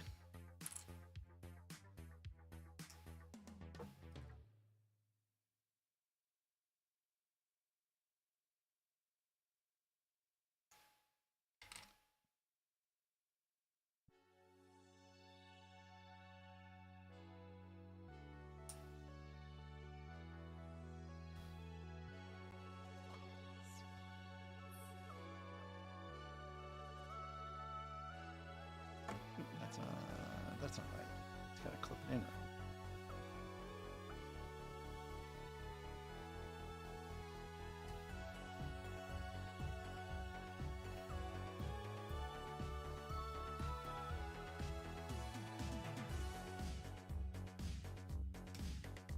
Every time I look up and your chat's going to be in the text, Rex, I'm going to chuckle just a little bit.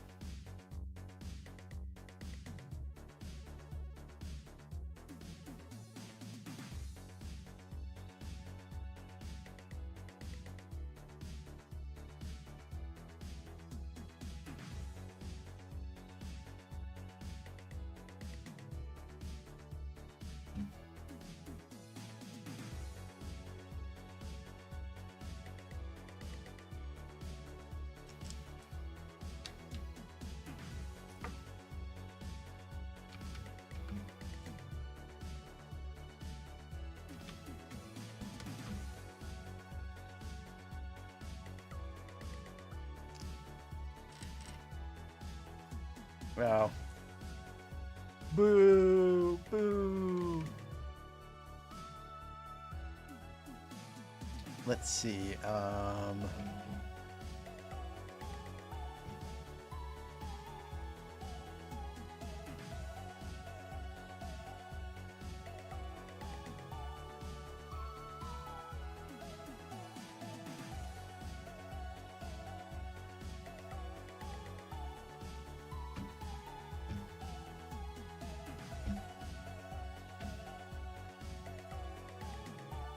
When I was learning to ride a bicycle way back in the day, way before,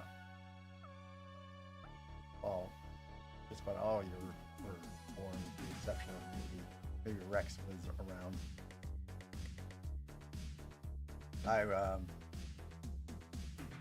My dad put training wheels on my bicycle, and what you're supposed to do with training wheels, I mean, I'm sure so. A lot of you all have had training wheels, surely, your bicycles, but maybe they don't do that anymore. So what you're supposed to do anyways is you're supposed to have your training wheels on your bicycles for a little while, just so you can get acclimated to, riding your bicycle, kind of sensing the balance and all that. But my dad thought I was doing so great on the training wheels that he only had them on for like a day. Oh, thank you, Zim. I appreciate that. I think it's a pretty neat shirt considering the subject matter today. So anyways, my dad had those training wheels on for a day, and my grandma's like, are you sure you want to take those off so soon? And my dad's like, yeah, he'll be fine. And, less than a minute after he said that, I was cruising down on my bike and I ended up right in the bushes. Was not harmed, but I didn't make it very far. And I actually think that my dad laughed so much at that he got it on camera somewhere.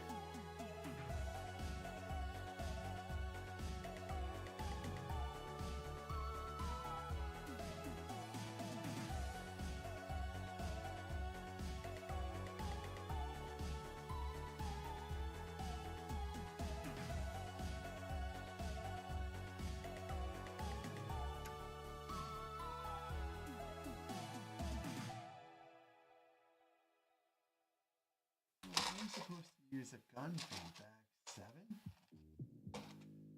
but I don't have. Oh wait, no, I guess I'm fine actually. 4422. Okay. Just a spare gun, I guess.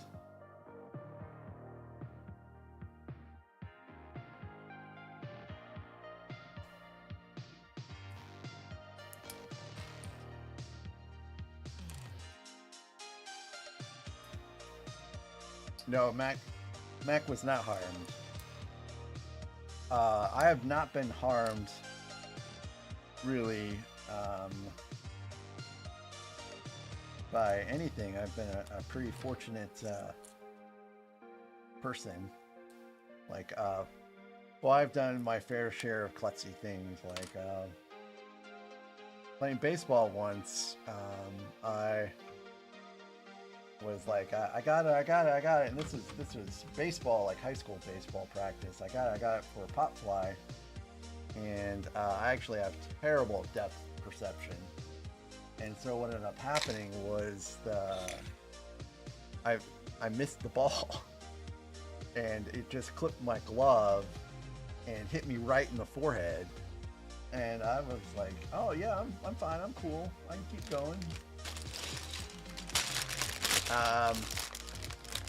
And another time I was playing softball with adults, and we were playing at a terrible field, and that softball hit some kind of divot in the ground and popped up and hit me right in the nose. Miraculously did not break my nose there either. I played football, never broke a bone. Skateboarded, never broke a bone. Just ice skating, hockey.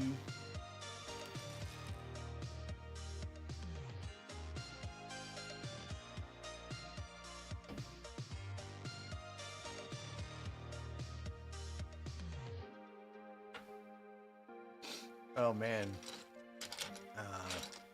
Two things I like from fairs are turkey legs and funnel cakes. I love funnel cakes.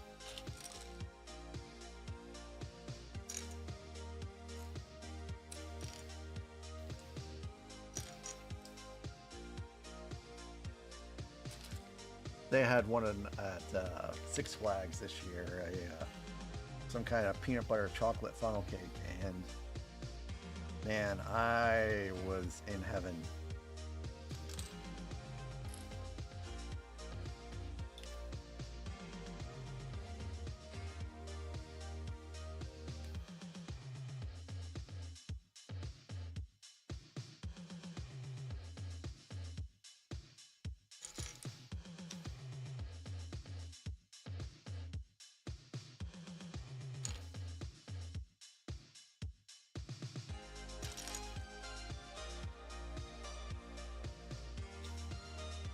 So, if you want to talk about deep fried, I went to the Texas State Fair once, and it was deep fried everything.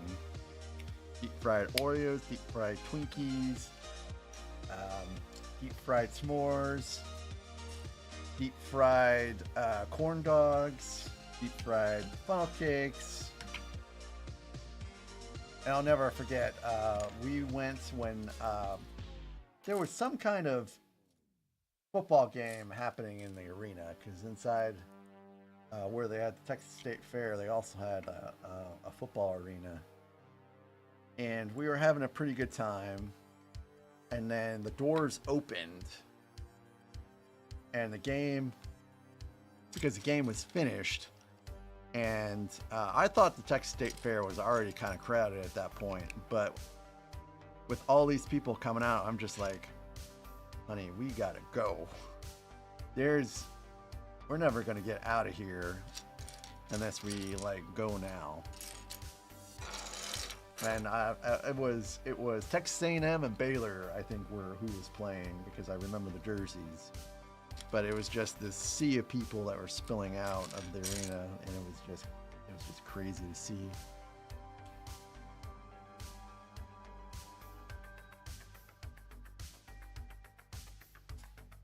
It was also very hot, as Texas is prone to be hot.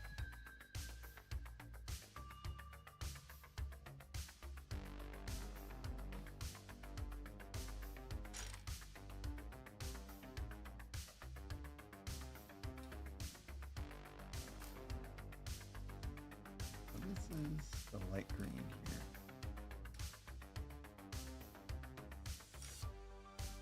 Let me tell you, it was so beautiful moving from such a hot state like Texas and moving to Cleveland, Ohio afterwards.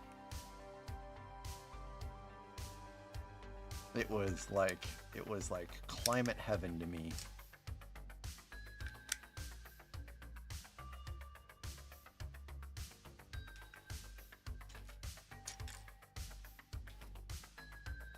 I don't think it really cracked 90.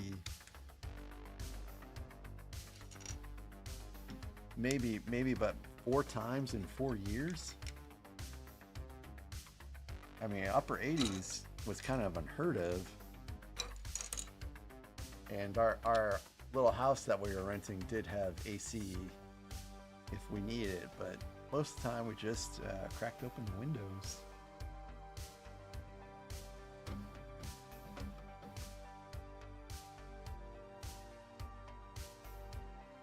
Spring felt like a real spring. Fall felt like a real fall. Winter was definitely a real winter.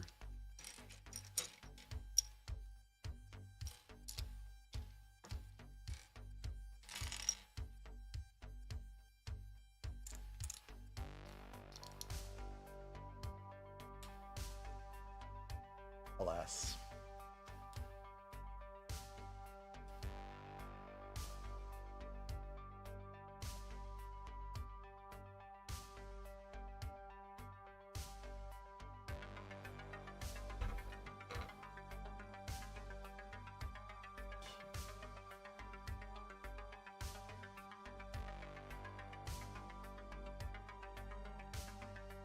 Right? Oh, look at that. Look at the detailing. Oh, you can't see it. So I'll turn it over a little bit.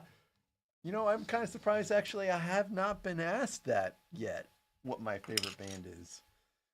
So my favorite band has a very unfortunate name.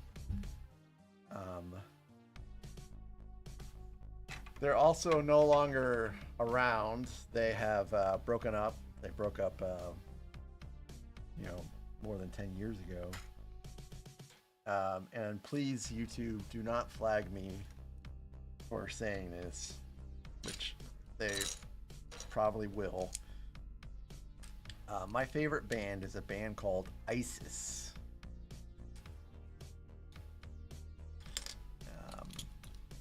I started listening to them, I don't know,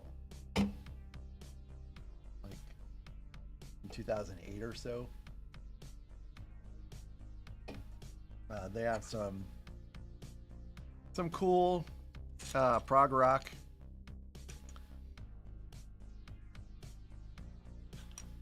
I don't really like their singer very much, but the rest of their sound is pretty cool.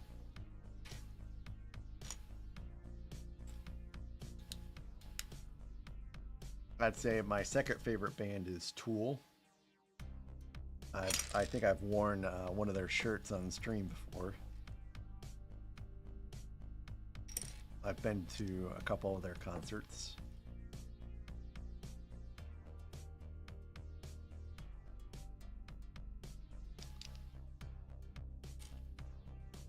And then after that, it's just a, you know, whatever. Like, you know, a bunch of 80s bands. Yeah, you can't, you have to be very careful about searching that on Google. Like, you pretty much have to type in ISIS band. Yeah, Men at Work is great. They're a great 80s band.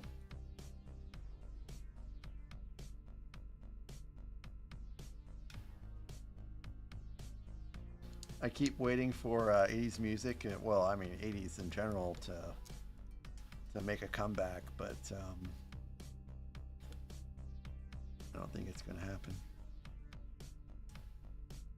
Of course, I'm probably looking back through the lens of nostalgia, but I felt like everything was just better back then.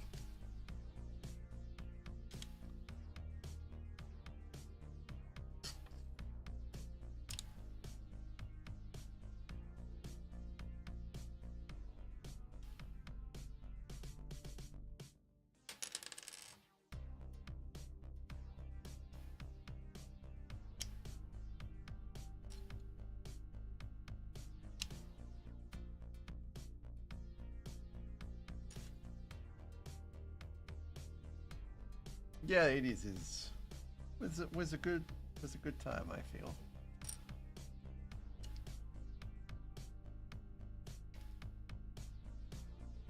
I mean, as you can probably tell, my playlist that I always use, well, my variations of playlists I use are 80s influenced.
That's a good top three, Zim.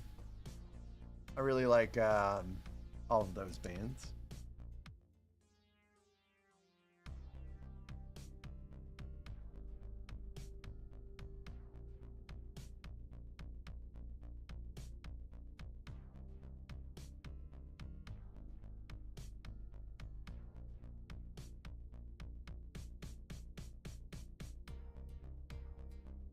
I know that I have not been paying attention to the music in a while. Like, I have no idea what bands are good right now at all.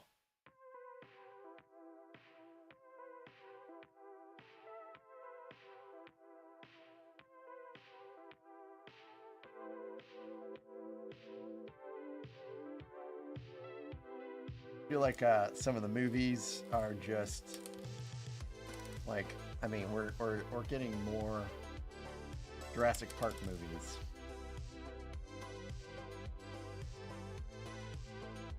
You know, we seem to be just rehashing stuff.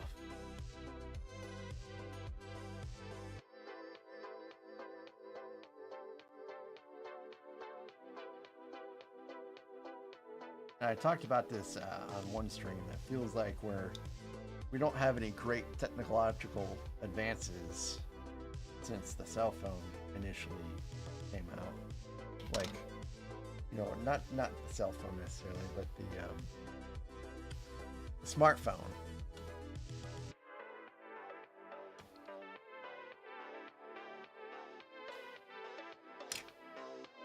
It does feel like we are in some kind of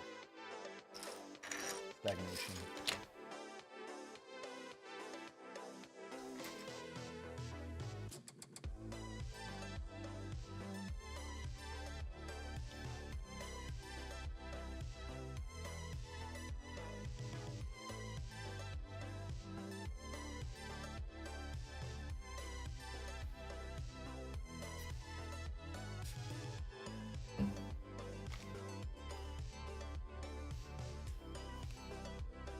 Oh, I don't know. It sounded like they might. Zim, aren't they doing something for the next Tron movie? I thought that they were doing the soundtrack for the next Tron movie, or they were doing at least something for it. That was the rumor I heard. Zim about Daft Punk.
Wow, that's a little surprising.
Oh, and now I've pegged 9 Inch Nails too. To do Tron.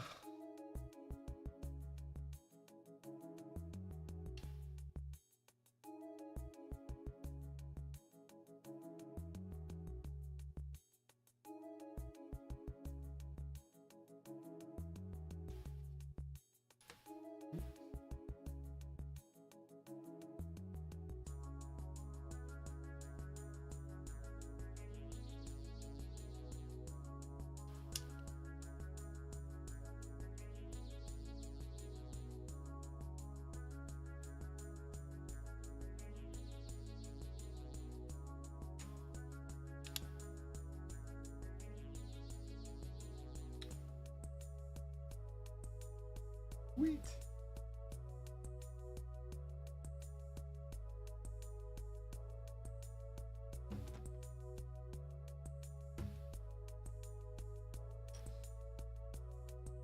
Oh.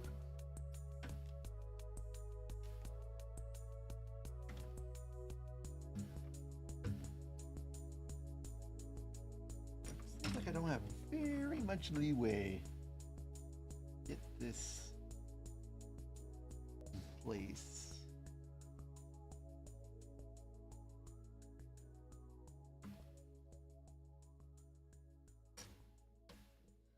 This is a little tricky. But we got her done. Look at that. Got her done.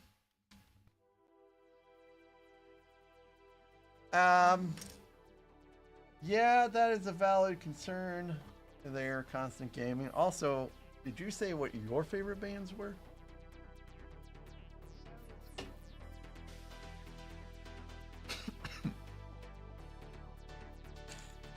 All right, time to build up the other side.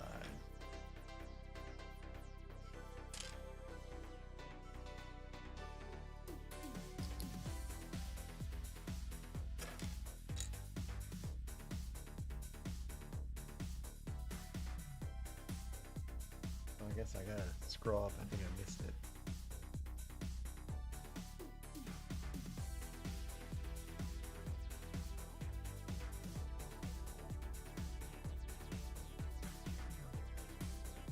Oh, the Dropkick Murphys. I see. Yeah, you went to a show recently. Dropkick Murphys.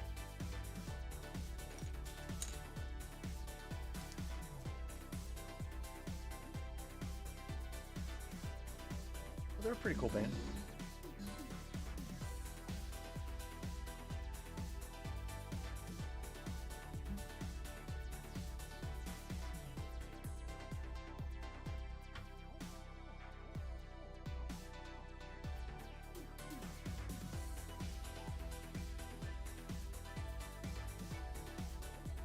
And Tim, I think I said it, but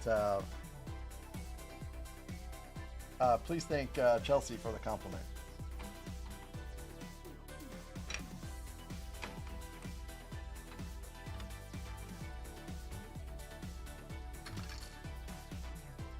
I just broke something.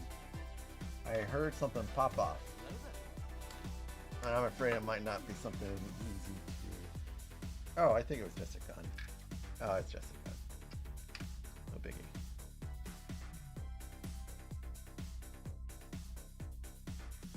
Hey, Com.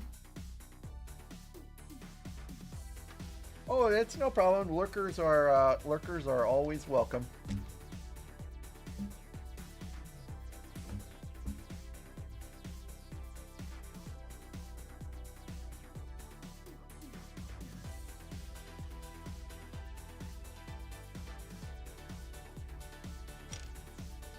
Com, I got this off of eBay for like $500 or something like that.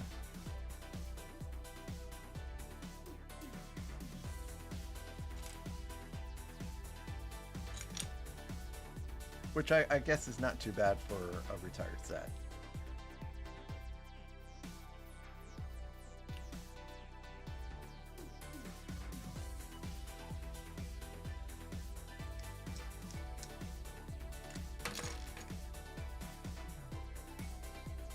So I guess it's in one of those scenarios when you're like, should I get the Venator or should I get the Slave One?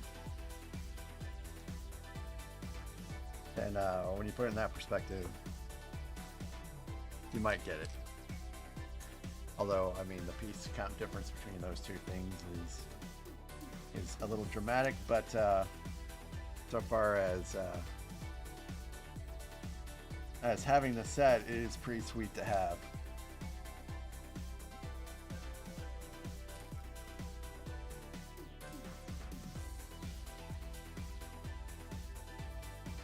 I'm tempted to put it up there behind me, but that's where the acclimator is going to go once it's built.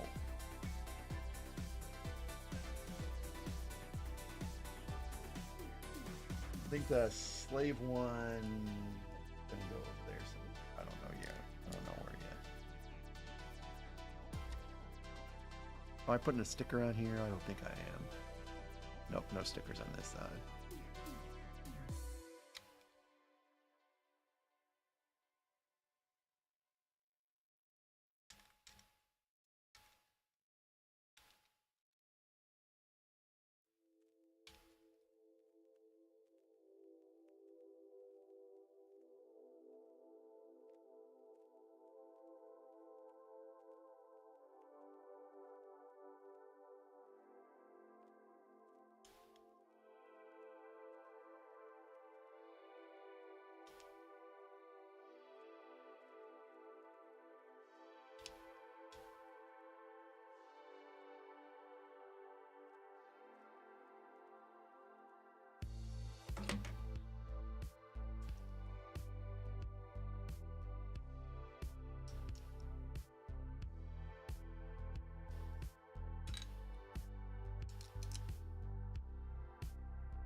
This has been a pretty easy, solid build so far.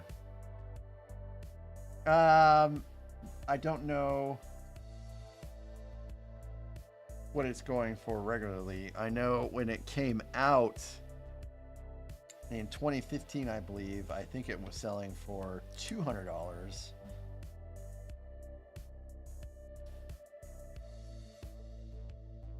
I'm sure if you wanted to get it like pre-owned, you could get it for cheaper than 500. I chose to get it sealed, hence the higher markup.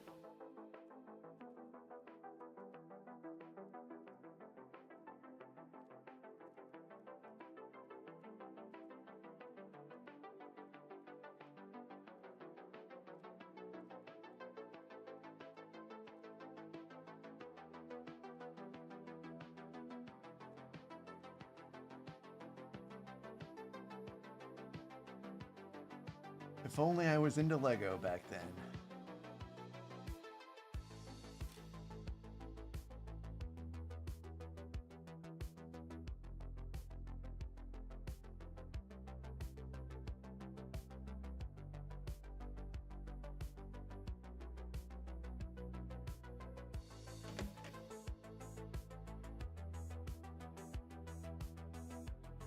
Oh, only one more sticker left, not including the UCS one.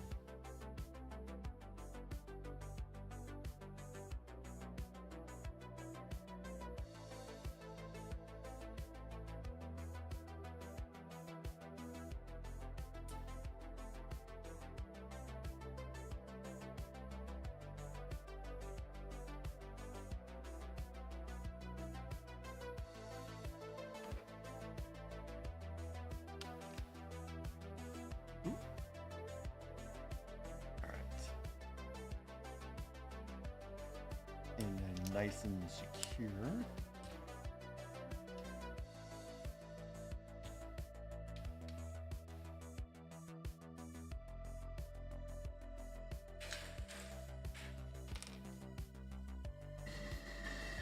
You're starting to get those distinctive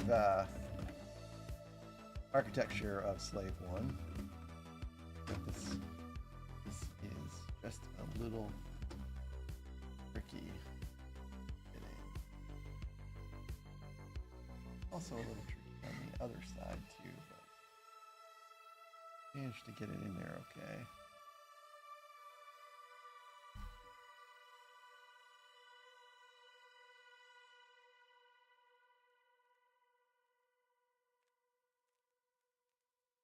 Ooh, see, same thing with the rifle.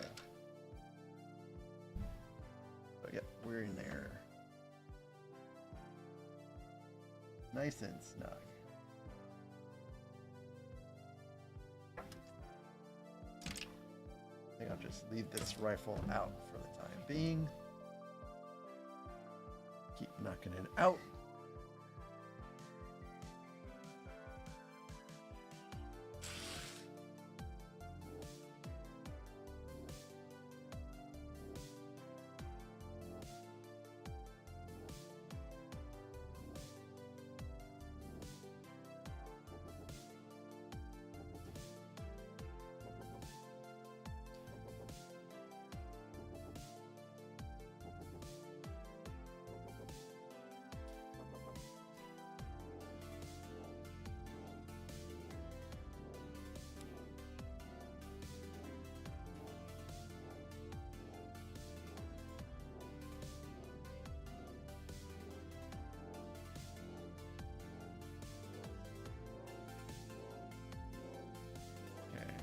I'm building 2 of these.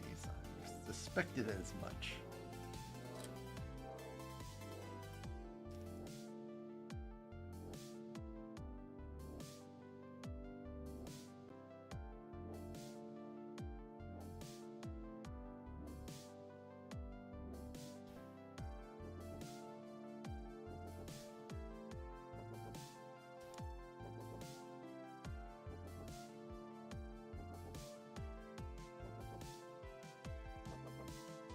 I'm glad you had a good experience, Com. I have, I've heard of good experiences and bad ones. Too. With the yellowing, that is. But I mean, buying it somewhere from Bricks and Minifigs, they're going to make sure that whatever set you buy is going to be in pretty good condition. As I think just about all of them are pretty reputable in regards to what they sell.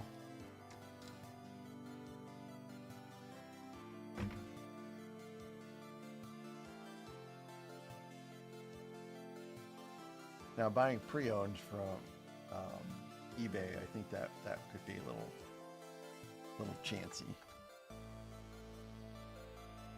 Well, actually, you know, buying sealed is also a little chancy too. I've said this before, and I'll say it again. There is a chance that one of these times I'm going to open up, you know, one of these sets that's going to be filled with dried pasta on the inside. And the reason why I keep saying, you know, pasta is because pasta makes the sound when you shake it.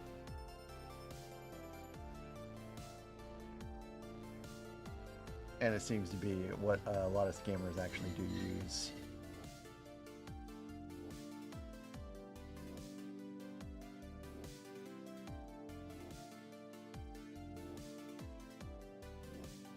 Well, maybe the other side will go in just a little bit better again.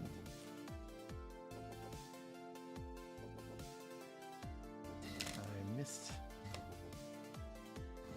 something.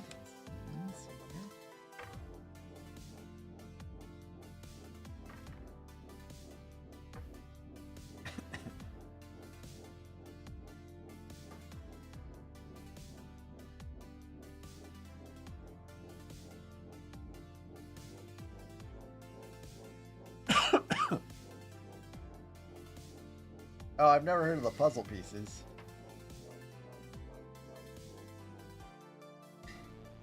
But that also tracks.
Pieces.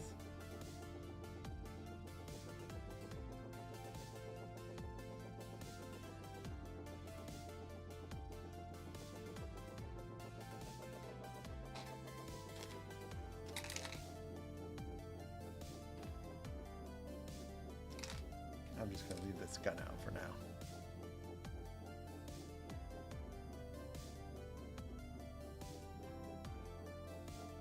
All right. 10. Looks like we get to put the canopy on. Oh, good.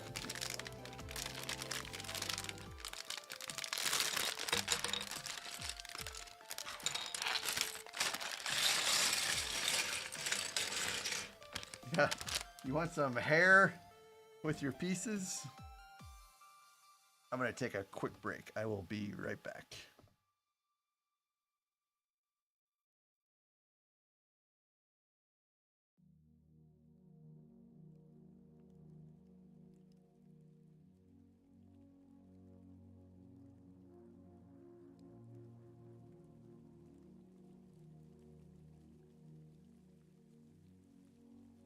Do you think I want this?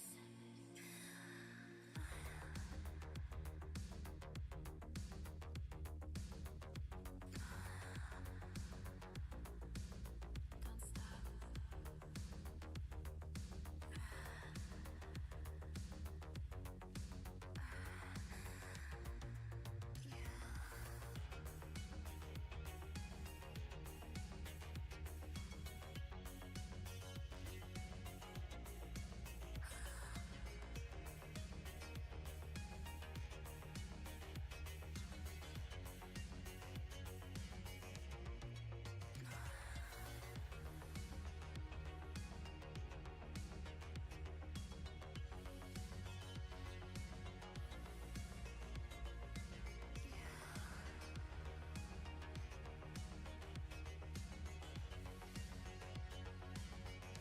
This is just a dream.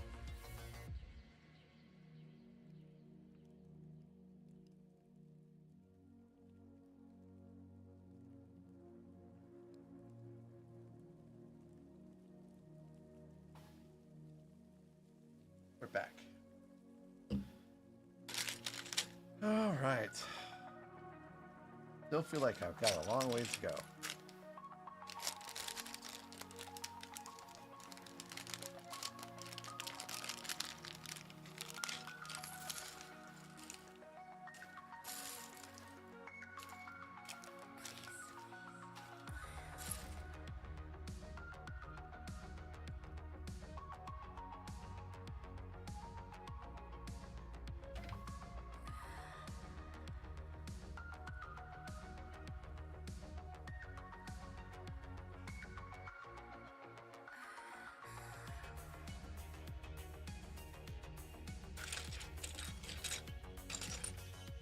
Yep, definitely gonna connect some stuff, that's for sure. Thank you. Oh, let me see. Get caught up on chat. Like, I didn't even know that those were minifigs. I am Don't stop. very ignorant.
Okay.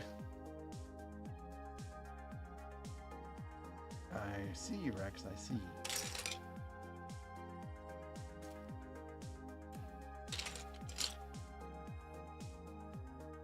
What I do not see is my red brick I need.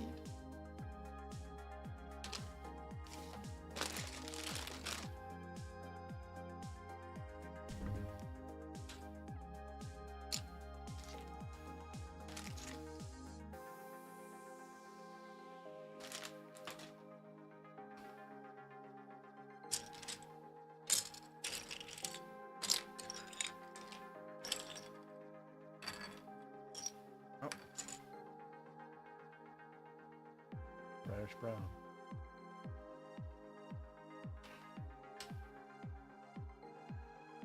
Oh, I love the Punisher too.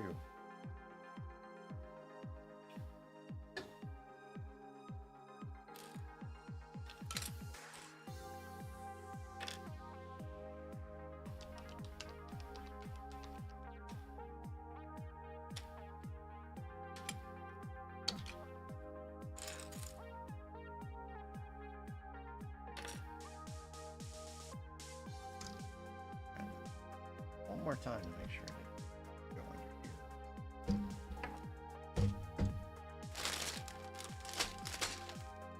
Oh. I forgot the whole doggone bag.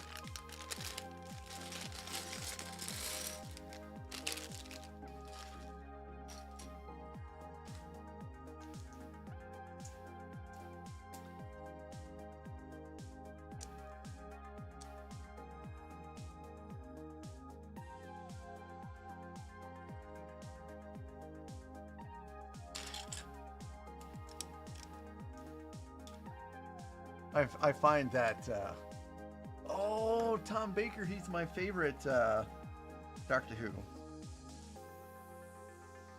He was the first one too that I ever saw. He was my first doctor I was introduced to. And when he regenerated, I didn't watch Doctor Who again for a very, very long time. Like until the reboot, basically.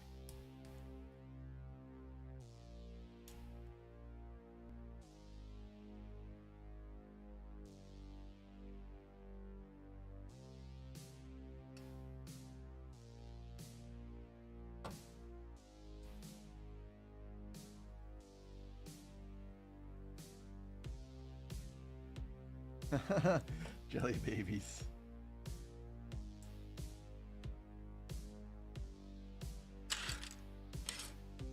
Yeah, he's made an appearance in some of the you know, the special episodes,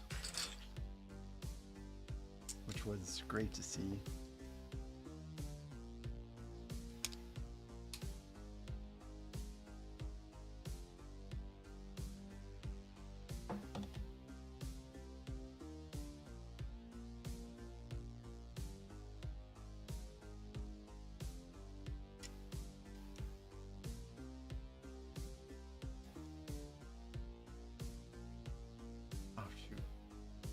Not gray, I need black.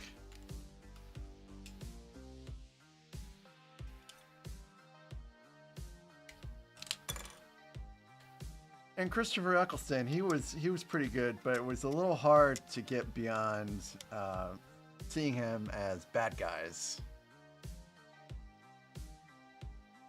He was a bad guy in several movies I saw. I mean, G.I. Joe, who was a bad guy. He was a bad guy in, what was it? Gone in 60 Seconds, I believe.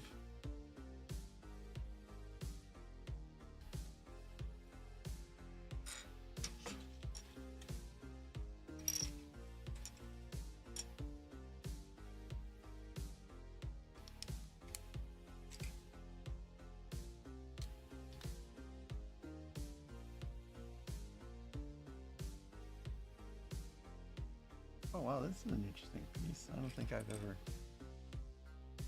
ever seen this piece before.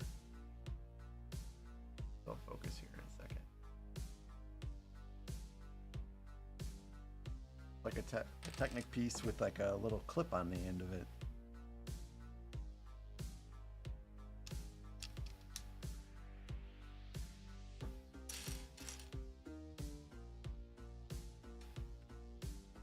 Yeah, it is a weird piece. So of course, after he left,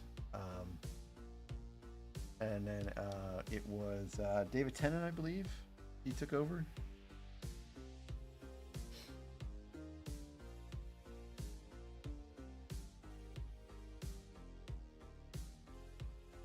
And then Matt Smith after that. And that was a weird transition too to get used to, because I just absolutely loved David Tennant so much, and then he left, and it took me a while to get warmed up to Matt Smith, but I did. It was great.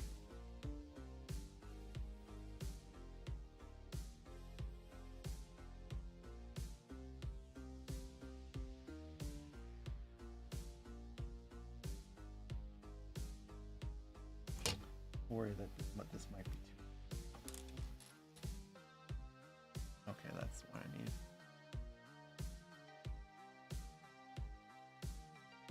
So I saw Capaldi in some other stuff, and so I liked him in the other things I saw, but I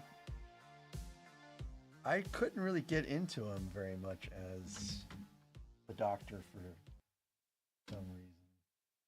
I thought I would, and it started out, but then I just kind of tapered off, and I really haven't watched very much since.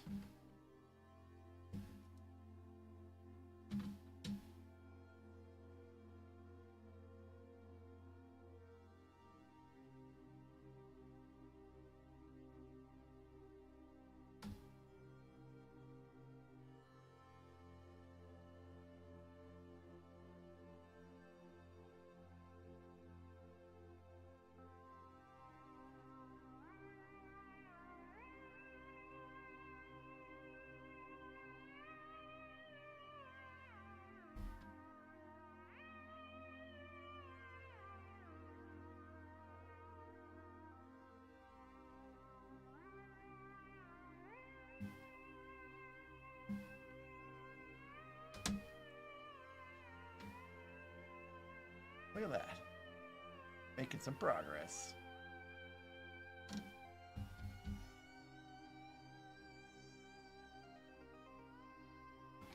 Alright, now it's taking up a lot of room, so.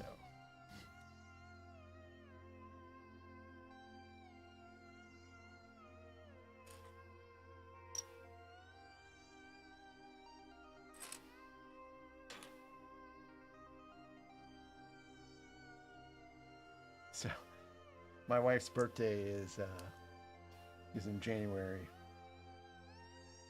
and her favorite kind of cake is the Dairy Queen ice cream cake.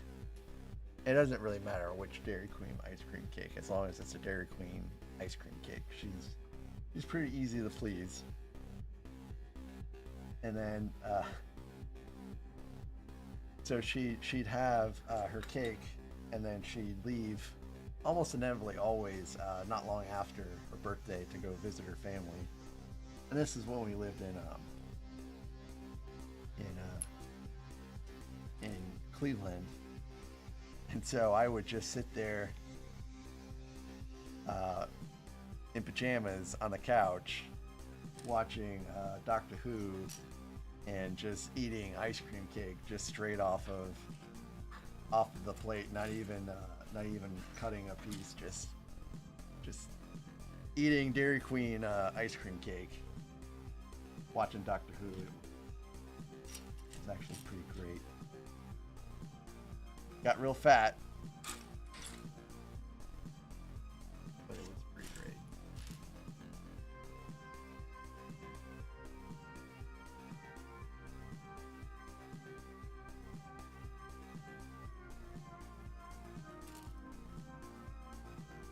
Now, even our small town here, we do have Dairy Queen. So we've continued doing the ice cream cake tradition. I think this last birthday she had, she respectfully asked me not to get her an ice cream cake because she was getting ready to go on a cruise. We were getting ready to go on a cruise, actually, and she didn't want to ruin her figure, so no ice cream cake to start off this year.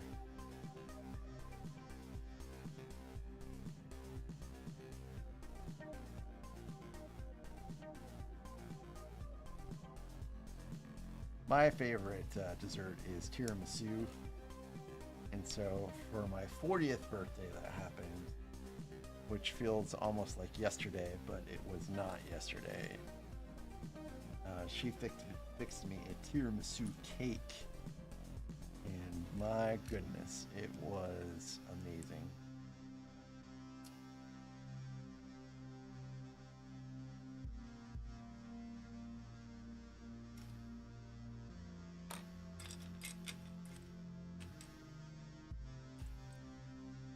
Probably actually post a picture of that to Discord eventually. Where is this one? Oh, there it is.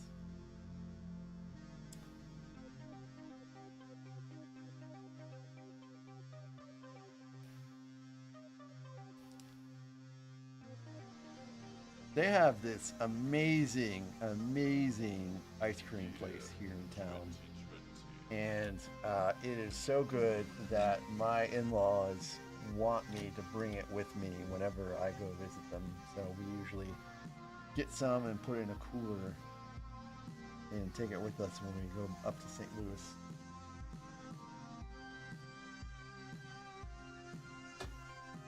And I can give Charlotte ice cream from like Dairy Queen and McDonald's, but I can't give her ice cream from this place.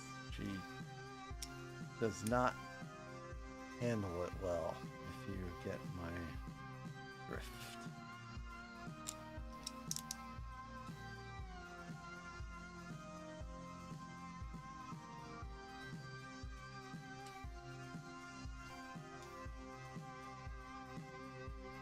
They also have this dessert where it's like I think they call it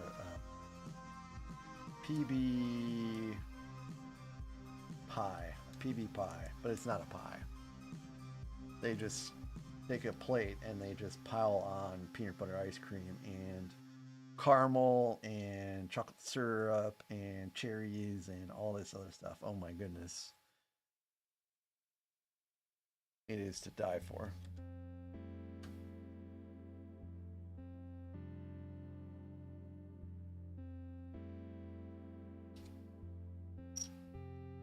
And Tavo would agree with me, but he's out playing Magic tonight.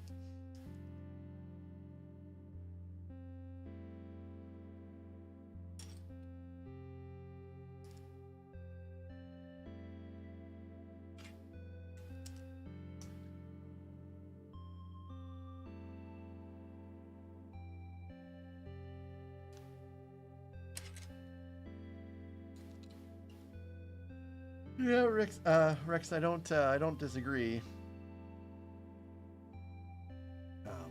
But every once in a while, it's good to have something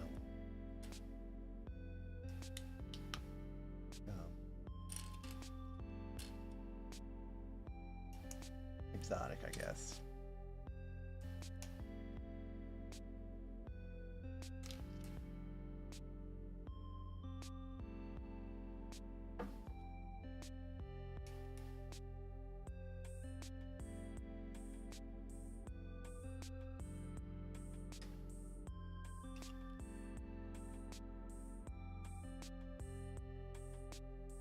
I might go there tomorrow.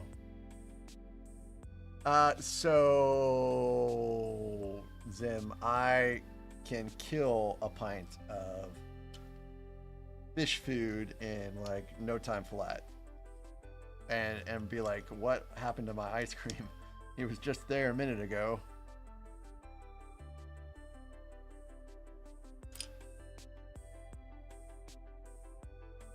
Wow. That is the plan. I would like to finish it so that tomorrow is something different.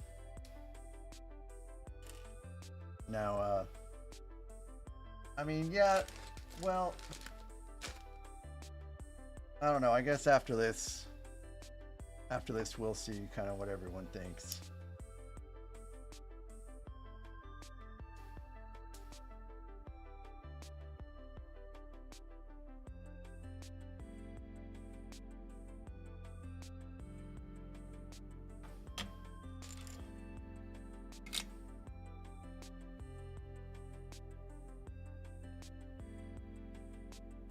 Rex, if you don't mind me asking, what don't you like about Ben and Jerry's? Is it the company or is it the ice cream?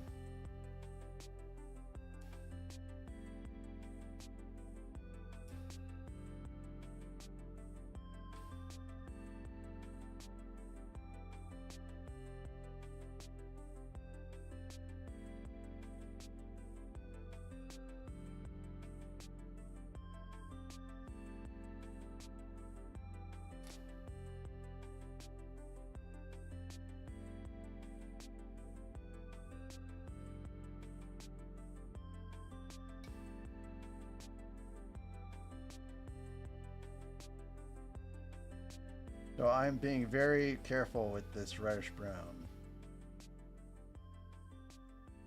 Just in case it's going to give me trouble.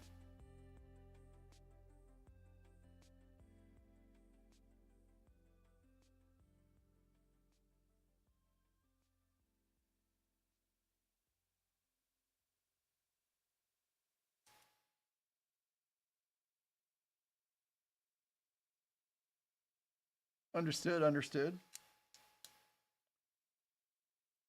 It became difficult to get Blue Bunny here for a while in Missouri, but they're back now.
Too much about politics, guys.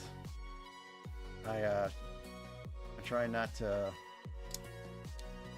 talk about it too much because it's a quick way of killing the vibe.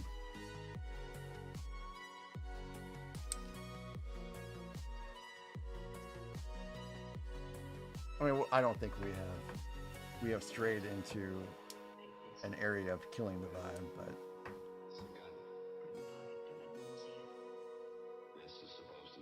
it gets there fast.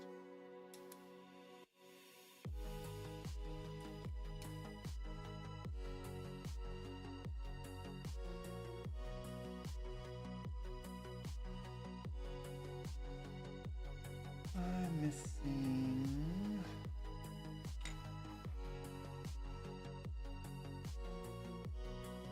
Oh, there it is.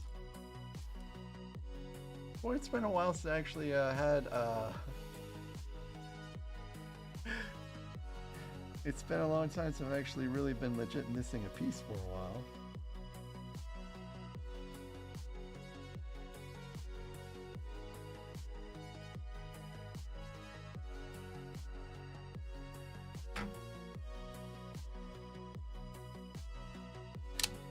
I mean, the separatists were people too.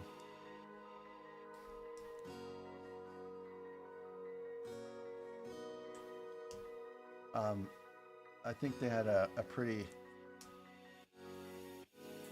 touching scene in the Bad Batch when they went back to Count Dooku's homeworld. You know, the people were suffering there after, you know, after the war was over. You know, Count Dooku took a lot of resources from them too. His own homeworld, that is.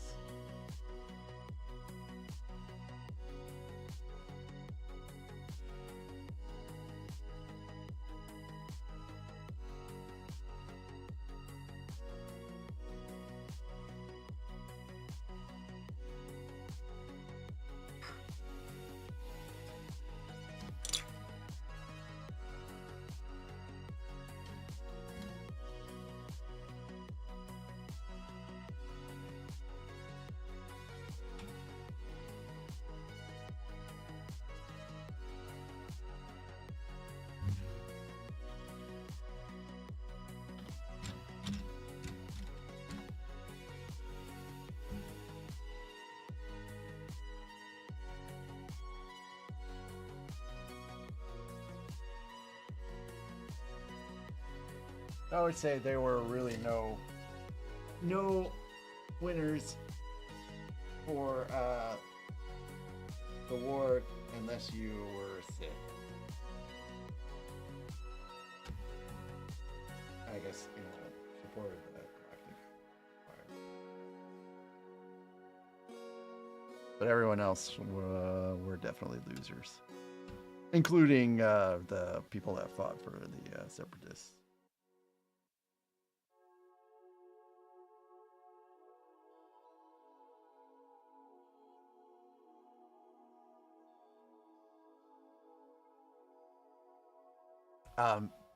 Yeah, I got through Bad Batch.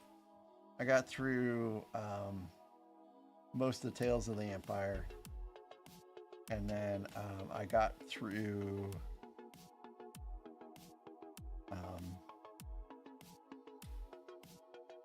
Obi-Wan, and now I'm up to Andor right now.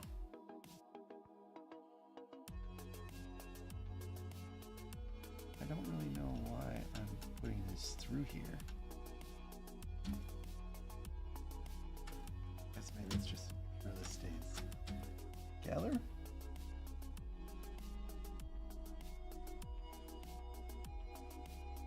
So that's where I'm at in my my Star Wars rewatch.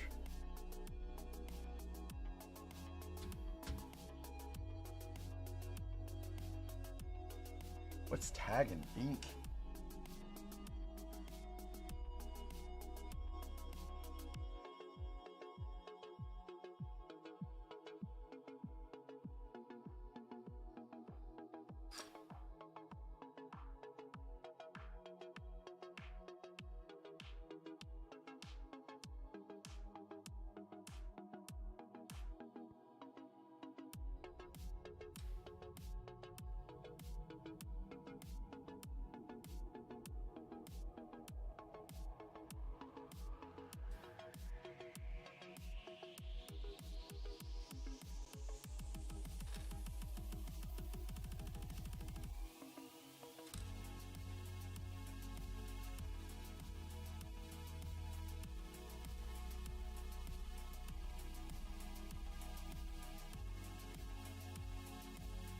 Oh, okay.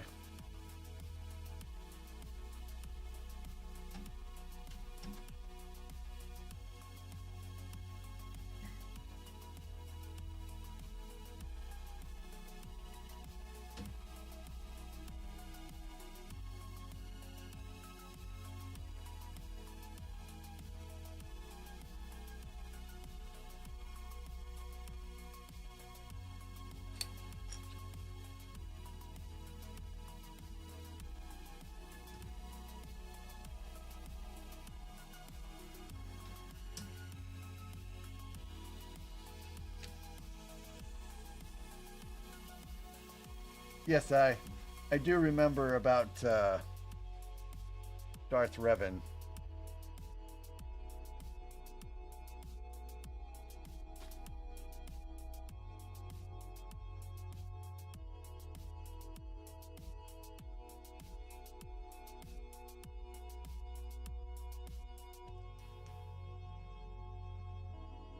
Now, HK-47, that is the droid from Rogue One, right?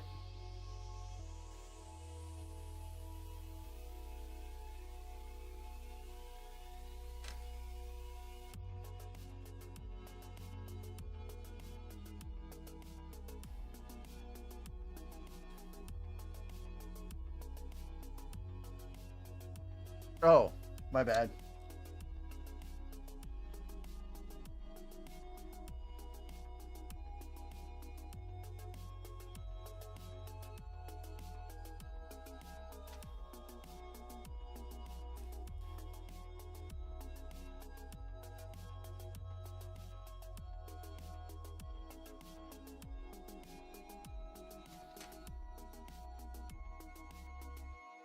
Oh.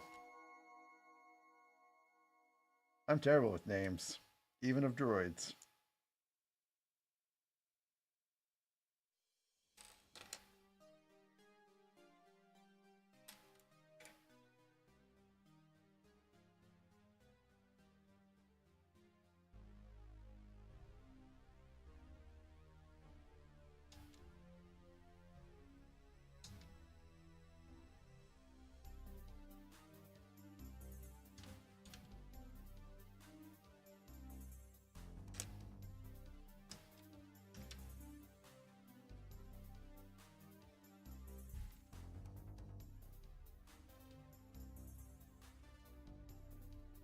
Meat bags.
Hey, it's the last sticker. Besides the UCS one, of course.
Yeah, not the last sticker, almost the last sticker. Oh, wait a minute. No, I got a big gray one, actually. I forgot about the big gray one.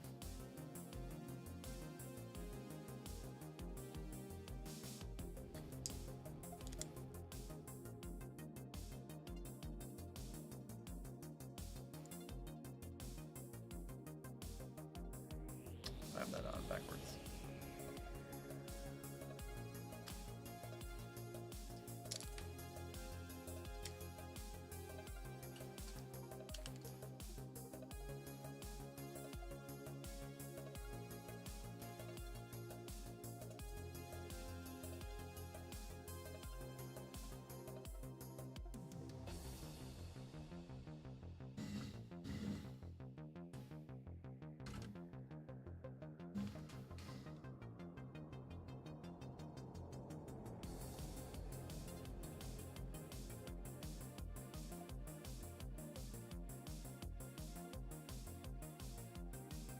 Ugh.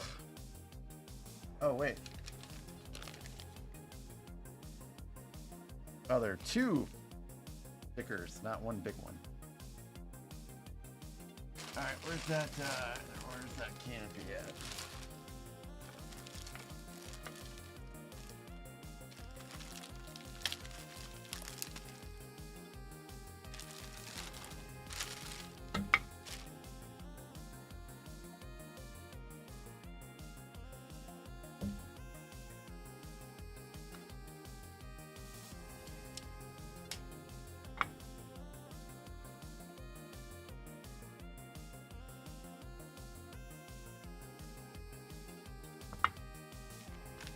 So 8 goes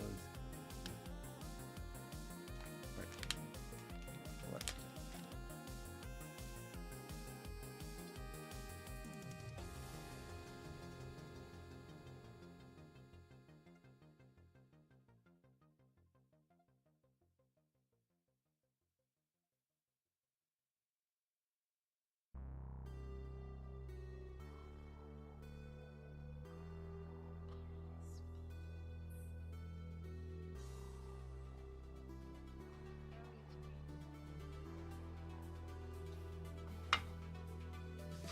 Has anyone watched Daredevil yet? The reboot? Well, not reboot. I guess you'd call it relaunch. on Disney Plus.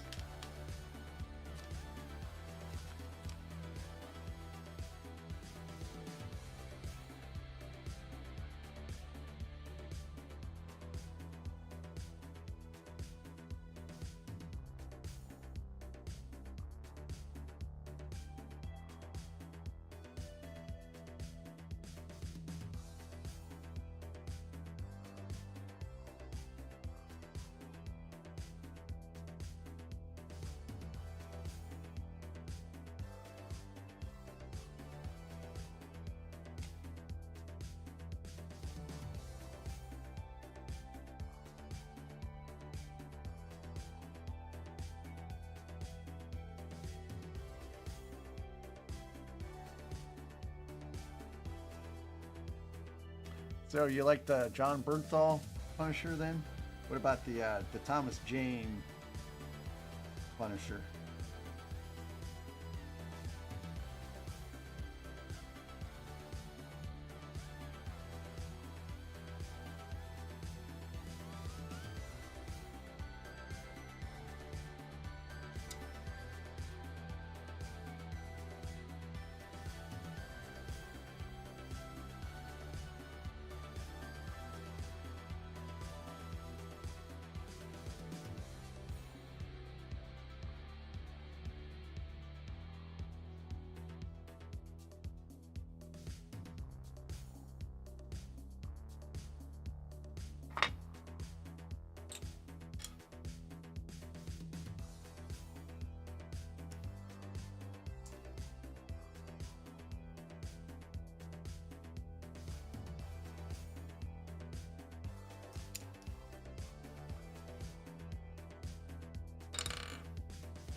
Okay. I don't actually think I've seen Dolph Lundgren as the Punisher, but I did see the one movie that Ray Stevenson did as Punisher, and he was pretty good. I keep forgetting that Ray Stevenson also did it because he did it for just that one movie. Well, I mean, of course, Thomas Jane only did it for that one movie too.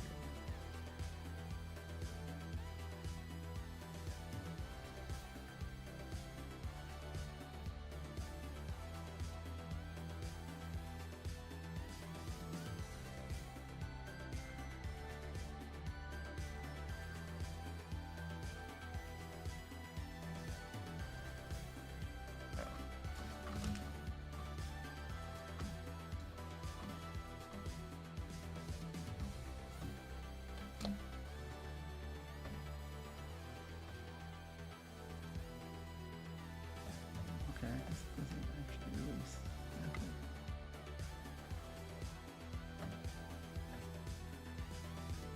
That looks pretty cool.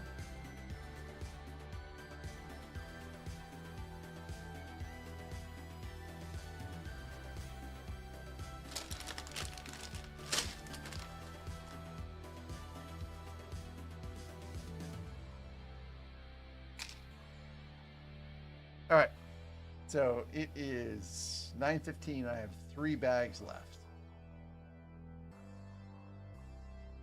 Do you guys want me to keep going, or you want me just to finish tomorrow? I can always delay the mock by a day until Monday. If you guys want it to just finish tomorrow, it doesn't matter to me. Front half of a passenger train. That does seem a little ridiculous.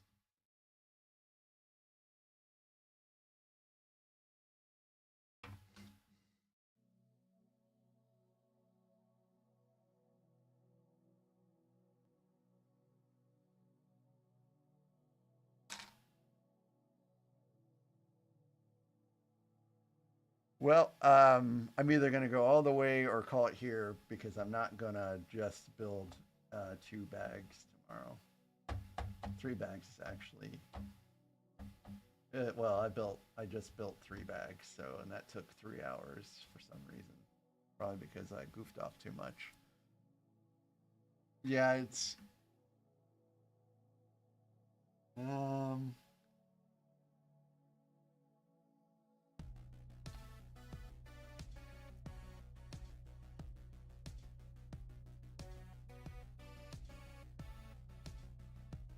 I don't know. What do you think, Zim?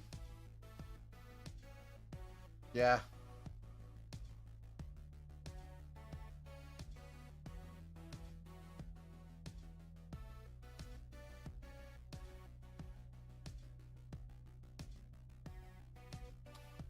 Yeah, that is true.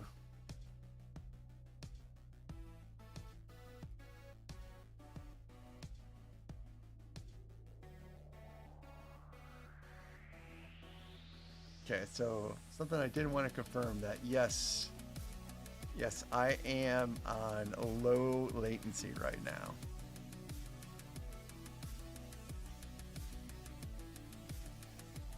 So there should be less delay between when I speak and when you guys hear it. So I'm not prepared to go to ultra low latency, which is near instantaneous, because I don't want to go to 1080p. All right, so yeah, let's go ahead and let's just go ahead and call it night right now, and then we can resume at 6 o'clock tomorrow. If you guys are okay with that, I'm okay with that.